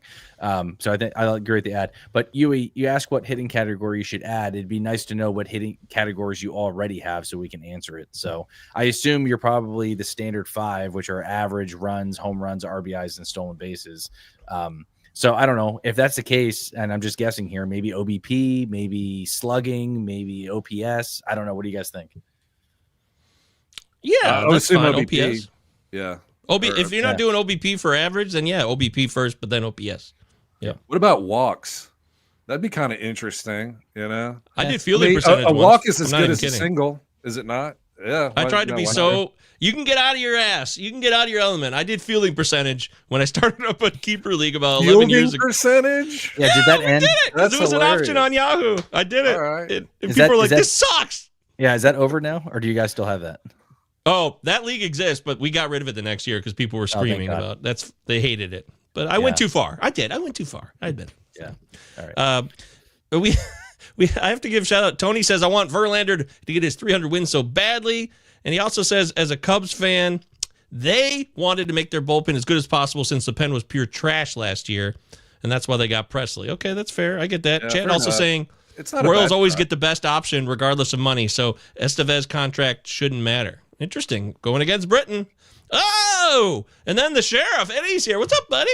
Gentlemen, I've been trying to catch you guys live for a week or so now. Please, please, please give me some sort of schedule if you have one so I can ride along with you. You guys are my boys. I did this in the comments yesterday. We're on Monday nights, we're on Friday nights, and we're on Sunday afternoon. It's like that's our general schedule, generally. Maybe the Monday show goes to Wednesday, but that's pretty much it.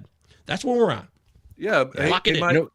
When does the Fab thing? We're doing it this Sunday. Mm-hmm. Is it at noon Eastern or 1 o'clock Eastern, whatever you want to do, and then it's that way for like the season, right? No, yeah, absolutely, yeah. But here's a good thing here too, Eddie, and everybody else listening in the live chat, and all the 374 people watching. You know how you he had a problem with this. He had a problem with this.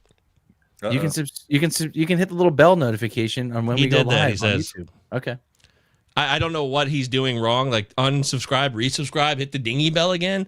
But I love you, Eddie. You know that. We want you here for every show, Eddie. But maybe I should put on the banner on the homepage here of what our schedule is. I could do that to help you guys out. But our notifications should work. And you could do it for individual shows, too. Like when I set up the stream and we haven't gone live yet, it says click here to notify me when the show goes live in the lower left-hand part of the screen, of your video screen. Okay? Also, follow us on Twitter, too. So yeah, just we usually post we're going live. Layer, yeah, absolutely.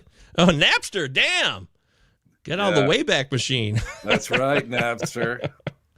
Eddie says, I'm spending all my money on hitters. He's got 5 auctions coming up, he said in the chat, and $1 on every pitcher. I'll pick up pitchers via free agency this season. I don't trust starting pitchers anymore to remain healthy.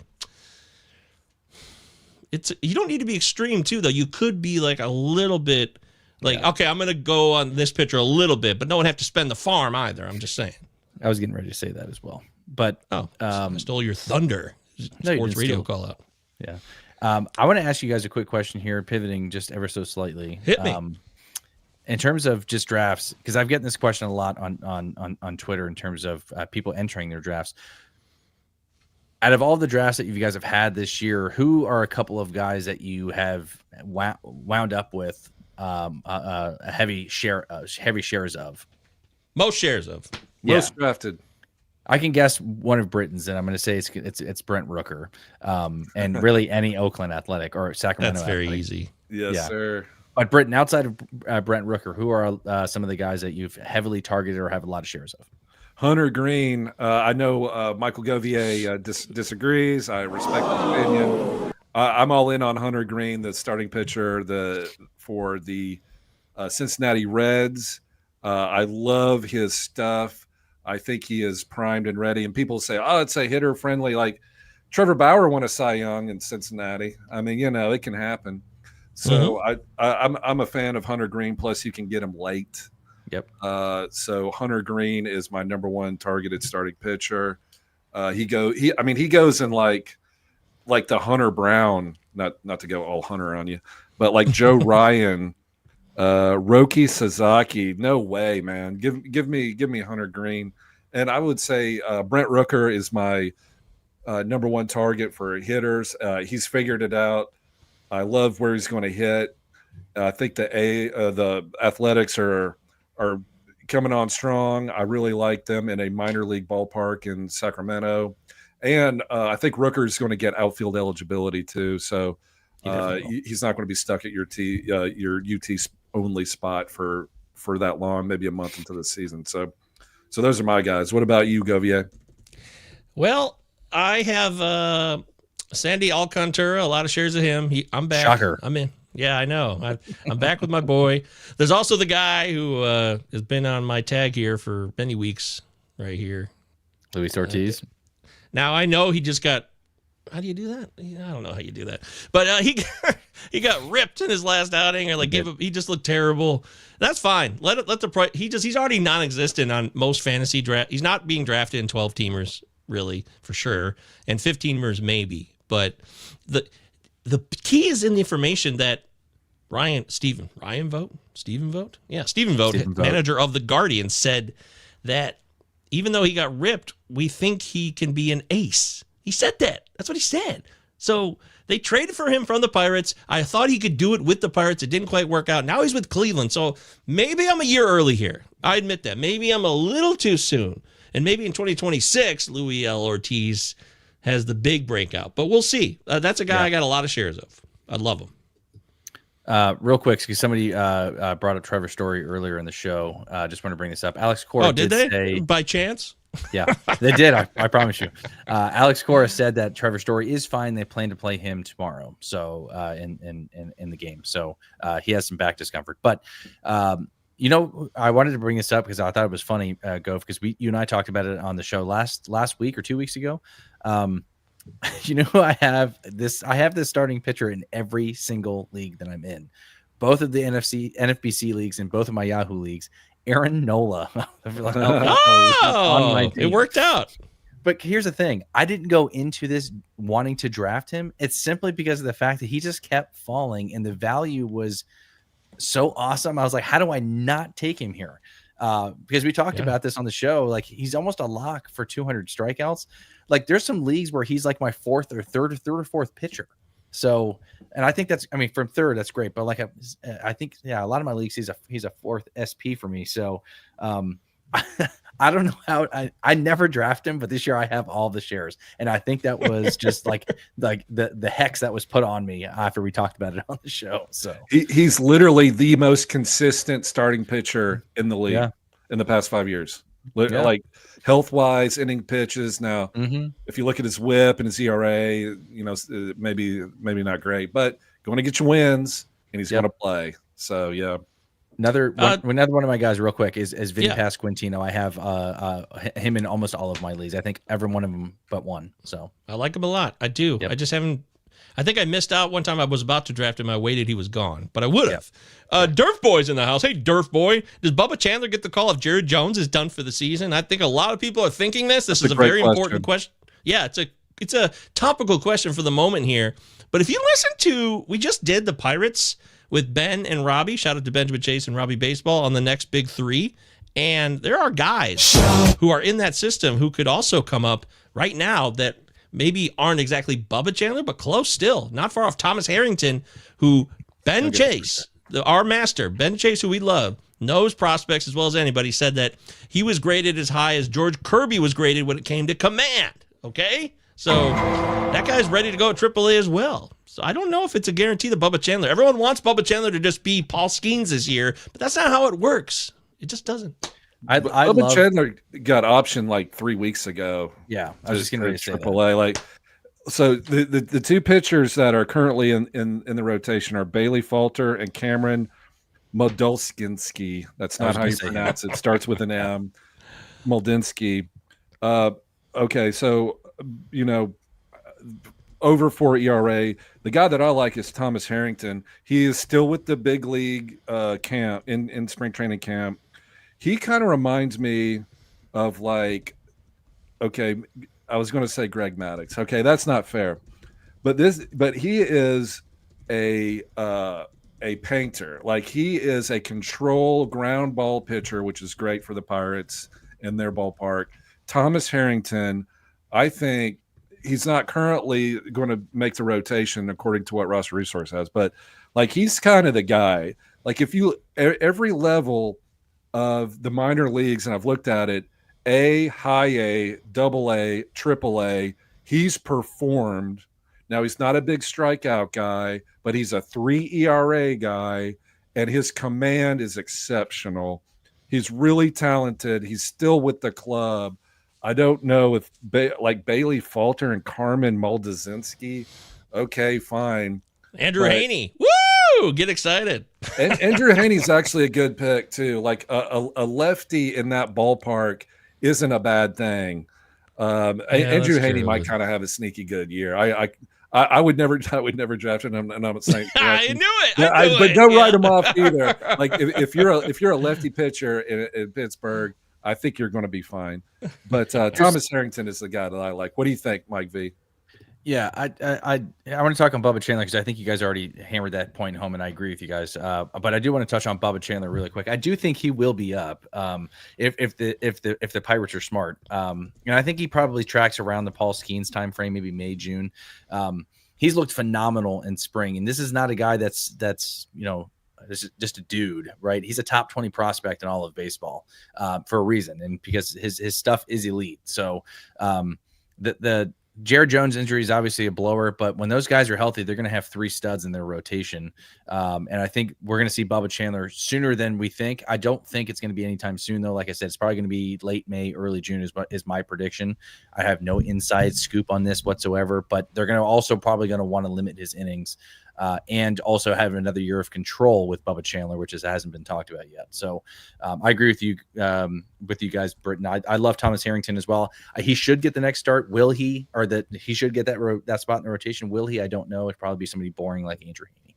Yeah, he's not on the 40-man, so they're going to start with Falter and that Modeski guy. Yeah, and then eventually injuries are going to force the hand, and I would be willing to bet, and I'll put in the book if y'all want. I bet Harrington gets called up before Bubba Chandler, and it's not because of talent. It's just because of because Bubba Chandler is arguably one of the most talented, other than like Andrew Painter, Jackson Jubb, stuff like that. Mm-hmm. But Bubba Chandler is definitely up there. But he's third behind those guys for me. I mean, I seriously would put Andrew Painter and Jackson Jubb only 2 guys ahead of Bubba Chandler in terms of starting pitching prospects. Where did Bubba Chandler play quarterback? Wasn't it like Colorado State or something? Was it Nebraska, or am I making that? Yeah, you're right. I can't remember. I don't remember he's exactly. He's just a stud athlete. He's coming up this year, and he's going to be good. But I'm coming up. Clemson. Yeah, he's got. Oh, Clemson. That's right. There you go. Really? Okay. Yep. Oh, There that's you right. go. Yeah, he got an offer. He got offers out of every school, but went to Clemson. That's right. Anthony, breaking news for Anthony, who was asking me about Mark Kanya like a week ago because he plays in AL only or NL only, and he plays in both. Royals just traded Mark Kanya, which could slow the Cags hype train. Guys, Caglianone is not coming up this year. He's not. I don't care what anybody says. Lock it in. We talked about this on Sunday. The dude's got 29 games in the minors. I'm not saying that we haven't seen that before, but they're going to let him get some seasoning down in the minors there. I know he's had a great spring training, but let's pump the brakes here. No one's saying that he's not talented enough to play in the bigs, No. but I'm saying they're not going to rush him. They're going to let him get plenty of time in the minors before they bring him up. Yeah, we can just pull your heads out of your ass, like they say in Rushmore. Great movie. Yeah. So. One of my top 5 favorite movies of all time. I know, and Rushmore I'm by regretting Wes saying that just Anderson. now because you're going to Oh, shit on Royal Tenenbaums. And Gene Yeah. Hackman just died, man. Come on. You opened that can, Gov. You I walk did. right into that one. I take full responsibility for that. That's fine. That movie sucks. Sorry. Gene. There it is. Let it out. I love it. Gentlemen, your thoughts on studs and duds when it comes to auctions, real quick. I'm for it. I think it's okay. I prefer to never just go too crazy, though. But really, Britton's a guy we should ask because he's done 2. The king. Eddie, go back if you missed these. There's 2 live auction drafts that he did on this channel. So go back and watch those as you prep for your 5 auctions this weekend. Right, Britton? Yes, please, Eddie. Good to see you. Yeah, check it out. I do 2 live streams. One with Kevin Hastings, where we live stream our auction draft for it was an NFBC draft, and then I did another live auction by myself, live stream, just me talking, and Mike V. Auto you. Yeah, auto new, which I love, and I literally my mic went mute at some point, and I talked for 20 minutes to no one. So check that out. That's awesome. Not really, awesome. But anyway, yeah, things. Great job. But yeah, so I pick 2 players, and I focus on that, and I say I don't care what the cost is. I'm getting Ellie De La Cruz, and I'm getting Jazz Chisholm. So I wouldn't do studs and duds, but I picked 2 players that I absolutely think are going to take off this year, and I pay whatever for those guys, and then I wait for like 2 hours. But so no, long story short, no, I don't do studs and duds, but I do overpay for. I pick 2 players that I absolutely want, that are going to hit at the top of a order, that are going to be successful, and those are the 2 guys. So that's what I do. Pull your head out of your ass. Tyler says, I watched the mute episode. The performance was moving. That's Ty from the legendary Dingers podcast. Dingers. Thanks, Ty. Yeah, what up, Ty? Good to see you. Before the show ends, need 2, by the way. Here you go, Eddie. Utah. That's just for you. Give me 2. You know the black and white videos they used to do back in the day where they're just kind of talking really fast. Yeah, you know, it's like they're old movies. That's Britain. That's what we did. We should just done that over with the black and white, like the old. Well, film, you can speed up these shows. Yeah. 20 minutes, guys. 20 minutes. 20 minutes.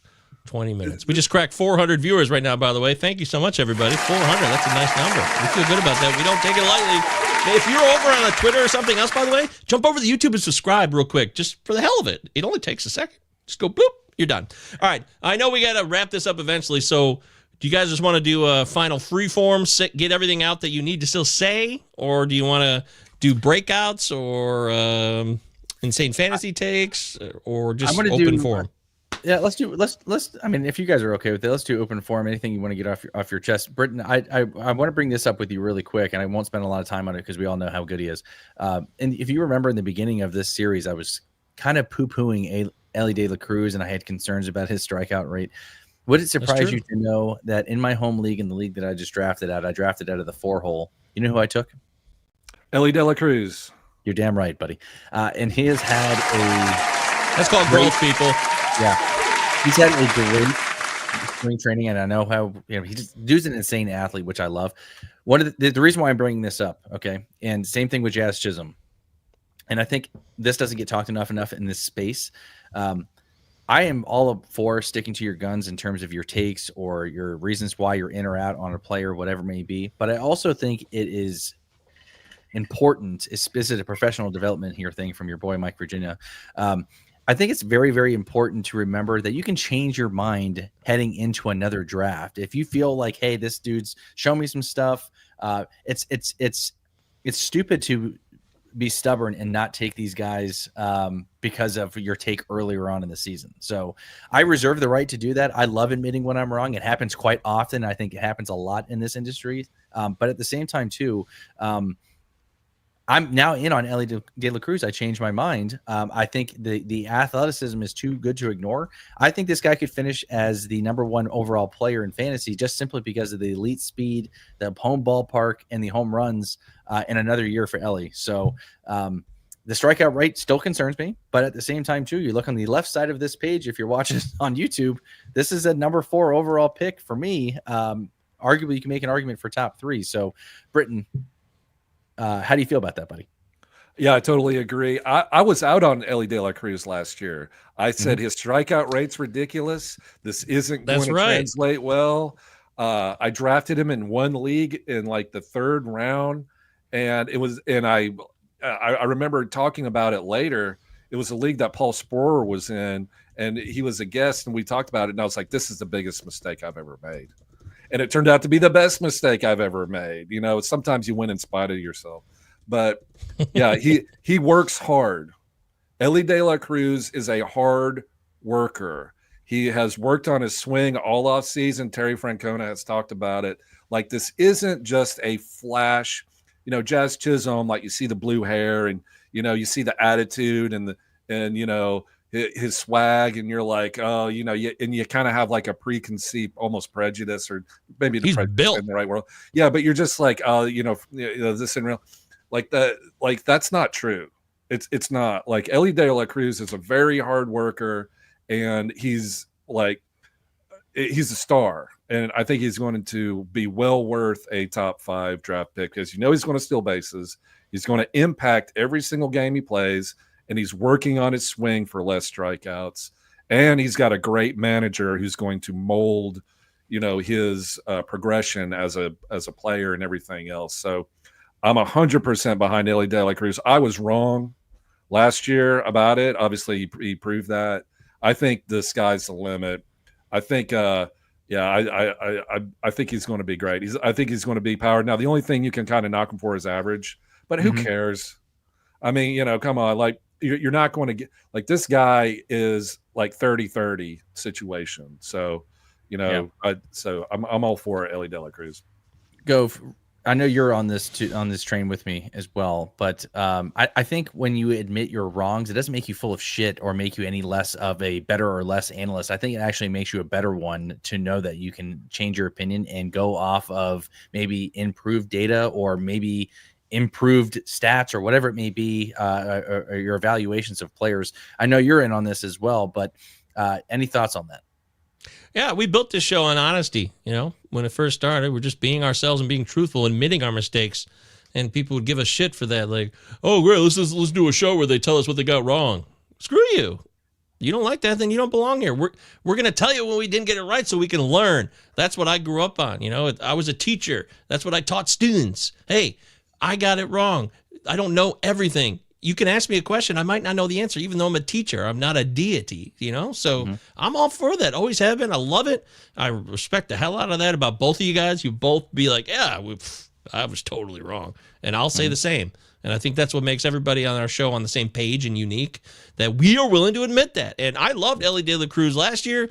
I love him again this year, but I haven't been in a position to draft him because I've chosen Shohei, because I've had the #1 twice. And I'm like, I got to go Shohei. So maybe I'll regret that. I'm starting to get this inkling in my body, boys, that maybe Ellie's the #1 guy this year, because we never quite see it fully. Last year, Ohtani was going anywhere from 8 to 12, and then the draft, you know, the gambling thing. Yeah. So maybe this is Ellie's year right now, and he's the #1 guy this season, but #2 still really good.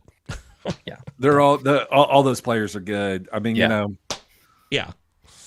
Real quick, guys, before we head off the show here, for those of you guys drafted, because this is the final exam show, everybody, Utah, give me 2. Hit the button here, Gove. Give me Utah. 2 of your favorite draft day tips for people heading into drafts this weekend. What 2 pieces of advice you would give drafters this weekend for? I'll go first, Michael Govia, if you don't mind. Please. Draft a catcher early. Okay. Draft one of Oh, the you're top really on 5 this. catchers. This isn't a joke. This is not a joke. Oh. Draft a catcher who can hit 30 home runs with RBIs and runs and everything that goes along with that. Draft the Contrerases, draft Raleigh, draft Salvador Perez, draft Langoliers. Yonder Diaz.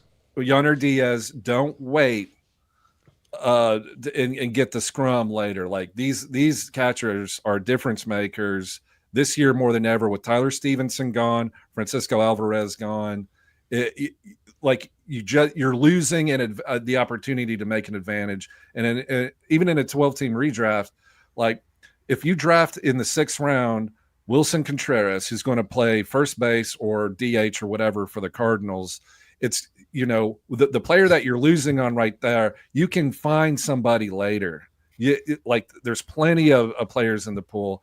Second, you can wait on pitching. You don't have to draft Tariq Skubal. You don't have to draft Skeens. They're great, don't get me wrong, but load up on hitting. Draft Jackson Churio. That's another piece of advice. if you're in a 12-team redraft and you're in the 2nd round and he's there, you draft him. You'll thank me later. So wait on pitching. There's lots of good pitchers this year. You can get value later. That's my thing. What do you say, Mike Govier? Yeah. I mean, maybe we shouldn't outsmart ourselves. I will say, stay true to yourself. Don't start staring at ADP. Have a pre-planned draft list. Don't just show up with the standard draft list. I think you can do your own work and make a difference. But if you really feel like you don't have a clue and you just want to trust what Yahoo says or Fantrax says, I understand that. We're all busy. But I do think there's value to making your own plans. And the deeper you get with your pre-ranked draft list, you'll start to see like, oh my God, this guy's way down here. Because I started doing that last Saturday when Britton was sitting at the airport in DTW and I was doing my draft. I was like, oh shit, wow, this guy was every format. That's a CBS, right? So every format, every league has a different value system, it seems, and you could be surprised by that. So I really think pre-ranking players has value, and I want to strongly recommend that. And then the other ones, just stick to yourself. I'm going to myself. I'm sticking with myself this year more than ever. I'm going to burn the house down with my own choices. I play this game long enough. I trust myself. I know what I'm doing. It's always good to listen. I love hearing other opinions, but I know just as much as you do. There it is. Yeah.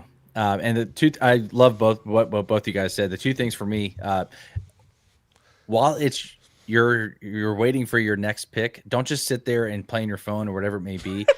Look at who your next pick is going to be. Take 2 or 3 guys and add them to your queue and say, hey, and Yahoo does a good job of this. Like around your pick, past this line is where you can start drafting these guys. If all these guys get drafted, yada, yada, but have a plan and don't use that time wisely. Have a queue, have some things that you want to address. Like Britton just did in the beginning of the show. If you guys missed that, go back and rewind it. While he was waiting for his pick, we're sitting there chatting about it. Hey, what do you think about this guy? What do you think about that? Should I address speed? Should I address starting pitching? Whatever it may be. Those are the kinds of things you should be doing in between picks. Okay. And then number 2 for me is, and I'm very, very strong on this, and it's kind of piggyback on what Gove said, get your guys. If that means you have to draft a guy, a round early or whatever it may be, if you feel strongly about a player just because they're not being drafted at ADP, now there's obviously some layers to this. Don't, jump up 6 rounds to go get a guy. But if you're drafting a guy 1 or 2 rounds early, I'm okay with that. Get your guys, stick to your guns. Don't worry about what the ADP says.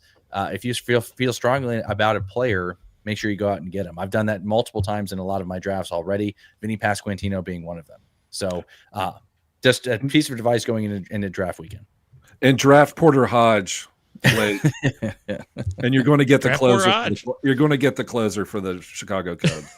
Ty says draft on spite. That's a good call. Take all the players your closest friends want. That's my home league, by the way. You tell him, Govier. That's right. Yeah. Robbie Baseball's here. My home league drafts tomorrow. My first pick is 158th because of keepers. I have Judge Soto, Ohtani, Skeens, Yamamoto, Kirby, and Noah Schultz. Where should I go with that pick? 8x8 cats. I don't know. Are you making fun of us with this question, Robbie? I think he is. Yeah, he is. Because we have no idea what the player pool is. We're getting hazed by all these Canadians Look. Yeah, we are. Hey, that's me too. Uncle Ted says Austin Wells monster year. I love this. I really do. If he's hitting leadoff at all sometimes for the Yankees, that has value. I know Britton said draft catchers early, but I've been taking some Austin Wells as my starter in a few leagues. Love that. Not opposed to that. And I think also if you know where guys are in the draft, you have to space it out too. You have to know. That's why I did the professional development positional depth thing. It wasn't just to say, hey, let's see how deep we can go. You can know where you can pick your starters at each position. Who are the starters for you at each position? Go through each position and say, okay, at what point does the starter map die? Where does it end for me where I no longer get a starter? And then you can do that. You have like a grid. If you put together like an Excel sheet or Google sheet or something like that, you have a grid of players that you know you can work through. That's why that Roto Lab, it's a program that people pay for. I used to pay for it. I don't anymore, but it did have value for doing things like that to help me see all the endpoints of when I can no longer get a starter at a certain position in the draft. Hey, while we're talking about catchers real quick, because I know everybody loves a really long catcher talk. Drake Baldwin made the team for the Atlanta Braves. He's going to be on the opening day roster. He did, yeah. So it's him and Chadwick Trump. So if you're waiting on catcher, Chadwick I don't advise, but if you're doing it, more power to you. Said Chadwick Trump, right? China. Drake Baldwin, Jacob Stallings. You could do worse. You could. That's true. Yeah. There's so much more to cover, but we tried to give you 2 hours of jam-packed action here, so hopefully you enjoyed it. We'll be back on Sunday. I might even pop on tomorrow just one more time just to give us answer some questions. These AMAs have been useful. Mike did that last week, and Britton did it together, and then I've jumped on. So at the very least, guaranteed show on Sunday. Are you listening, Eddie? Sunday at 1 o'clock? Yeah, works for me. Is that the time? Okay. Sunday at 1 o'clock Eastern time. That'll be the first fab run for those early leagues. And we'll still talk about some draft stuff because there's more drafts to come because the opening day is not till Thursday. And then Monday night, prospect show. And then we'll be back on next Fridays. And we're off and running, guys. Tuesday, Please Bozo join us. Fest. Oh, yeah. Bozo Fest Tuesday night, of course. Tuesday night Bozo Fest. Please join us on Sunday at 1 p.m. Eastern, noon Central. I've already put in bids for my TGFBI league for Fab that runs on this Sunday at 9 p.m. So I want to show that to everybody because there's some good players out there that we have to get. Jackson says, awesome, thanks, everybody. Don't be scared of 2-hour pods. We will listen, boys. Okay, well, we gave it to you. That's what you get, Tony. Thanks for being here. Ink to Audio jumped in last second. Hunter Goodman is my favorite late catcher, even taking him as my catcher one at some DCs. I like it. I'm not opposed to it. University of Memphis, shout out Tigers. Oh, real quick. Did they lose? Is Memphis already out of the tournament, or are they still in? They did. They got beat by Colorado State. The old 5-12 upset strikes They're again. classic. Real quick, I just want to mention this. For those of you guys who are new, because we have 427 people watching, Bozo Fest is our opening day eve, and I'm putting this in air quotes because we're doing it on Tuesday this year, so Gove can be a part of this. Make sure you guys come in and join us. We're going to have everybody from across the industry joining in at different parts of the show. Get your records or get your calls on the record here. Get in the live chat, ask questions, not just to us three and the other folks of Pallazzo, but other people throughout the industry will be joining us as well. So it is one of my favorite things to be a part of, and I'm not saying that because I'm part of the show. I was a fan of this well before I even joined the show. Make sure you guys join. It's a blast. And Tuesday again, it'll be great, even though it's not pre opening day eve, but it's close enough. So yeah, Sam will even be there. It's gonna be great. All right, well, for everybody here, thanks so much. Pallazzo Podcast, 2 L's, 2 Z's. Please subscribe to the YouTube. 430 people watching. Everybody should subscribe right now. 430 subscribers right now. All right, time to turn it over to who, Mr. Britton Allen? It's Captain Jack Aubrey, written by Patrick O'Brien, a great series if you want to read good books. Master and Commander, the Stephen Maturin, Jack Aubrey series by Patrick O'Brien. Check it out. Peace. Right, lads. Now, I know there's not a faint heart among you. And I know you're as anxious as I am to get into close action. But we must bring him right up beside us before we spring this trap. That will test our nerve. And discipline will count just as much as courage. The Acheron is a tough nut to crack. More than twice our guns, more than twice our numbers. And they will sell their lives dearly. They mean to take us as a prize. And we are worth more to them undamaged. Their greed will be their downfall. England is under threat of invasion. And though we be on the far side of the world, this ship is our home. This ship is England. So it's every hand to his rope or gun, quick's the word and sharp's the action. After all, surprise is on our side.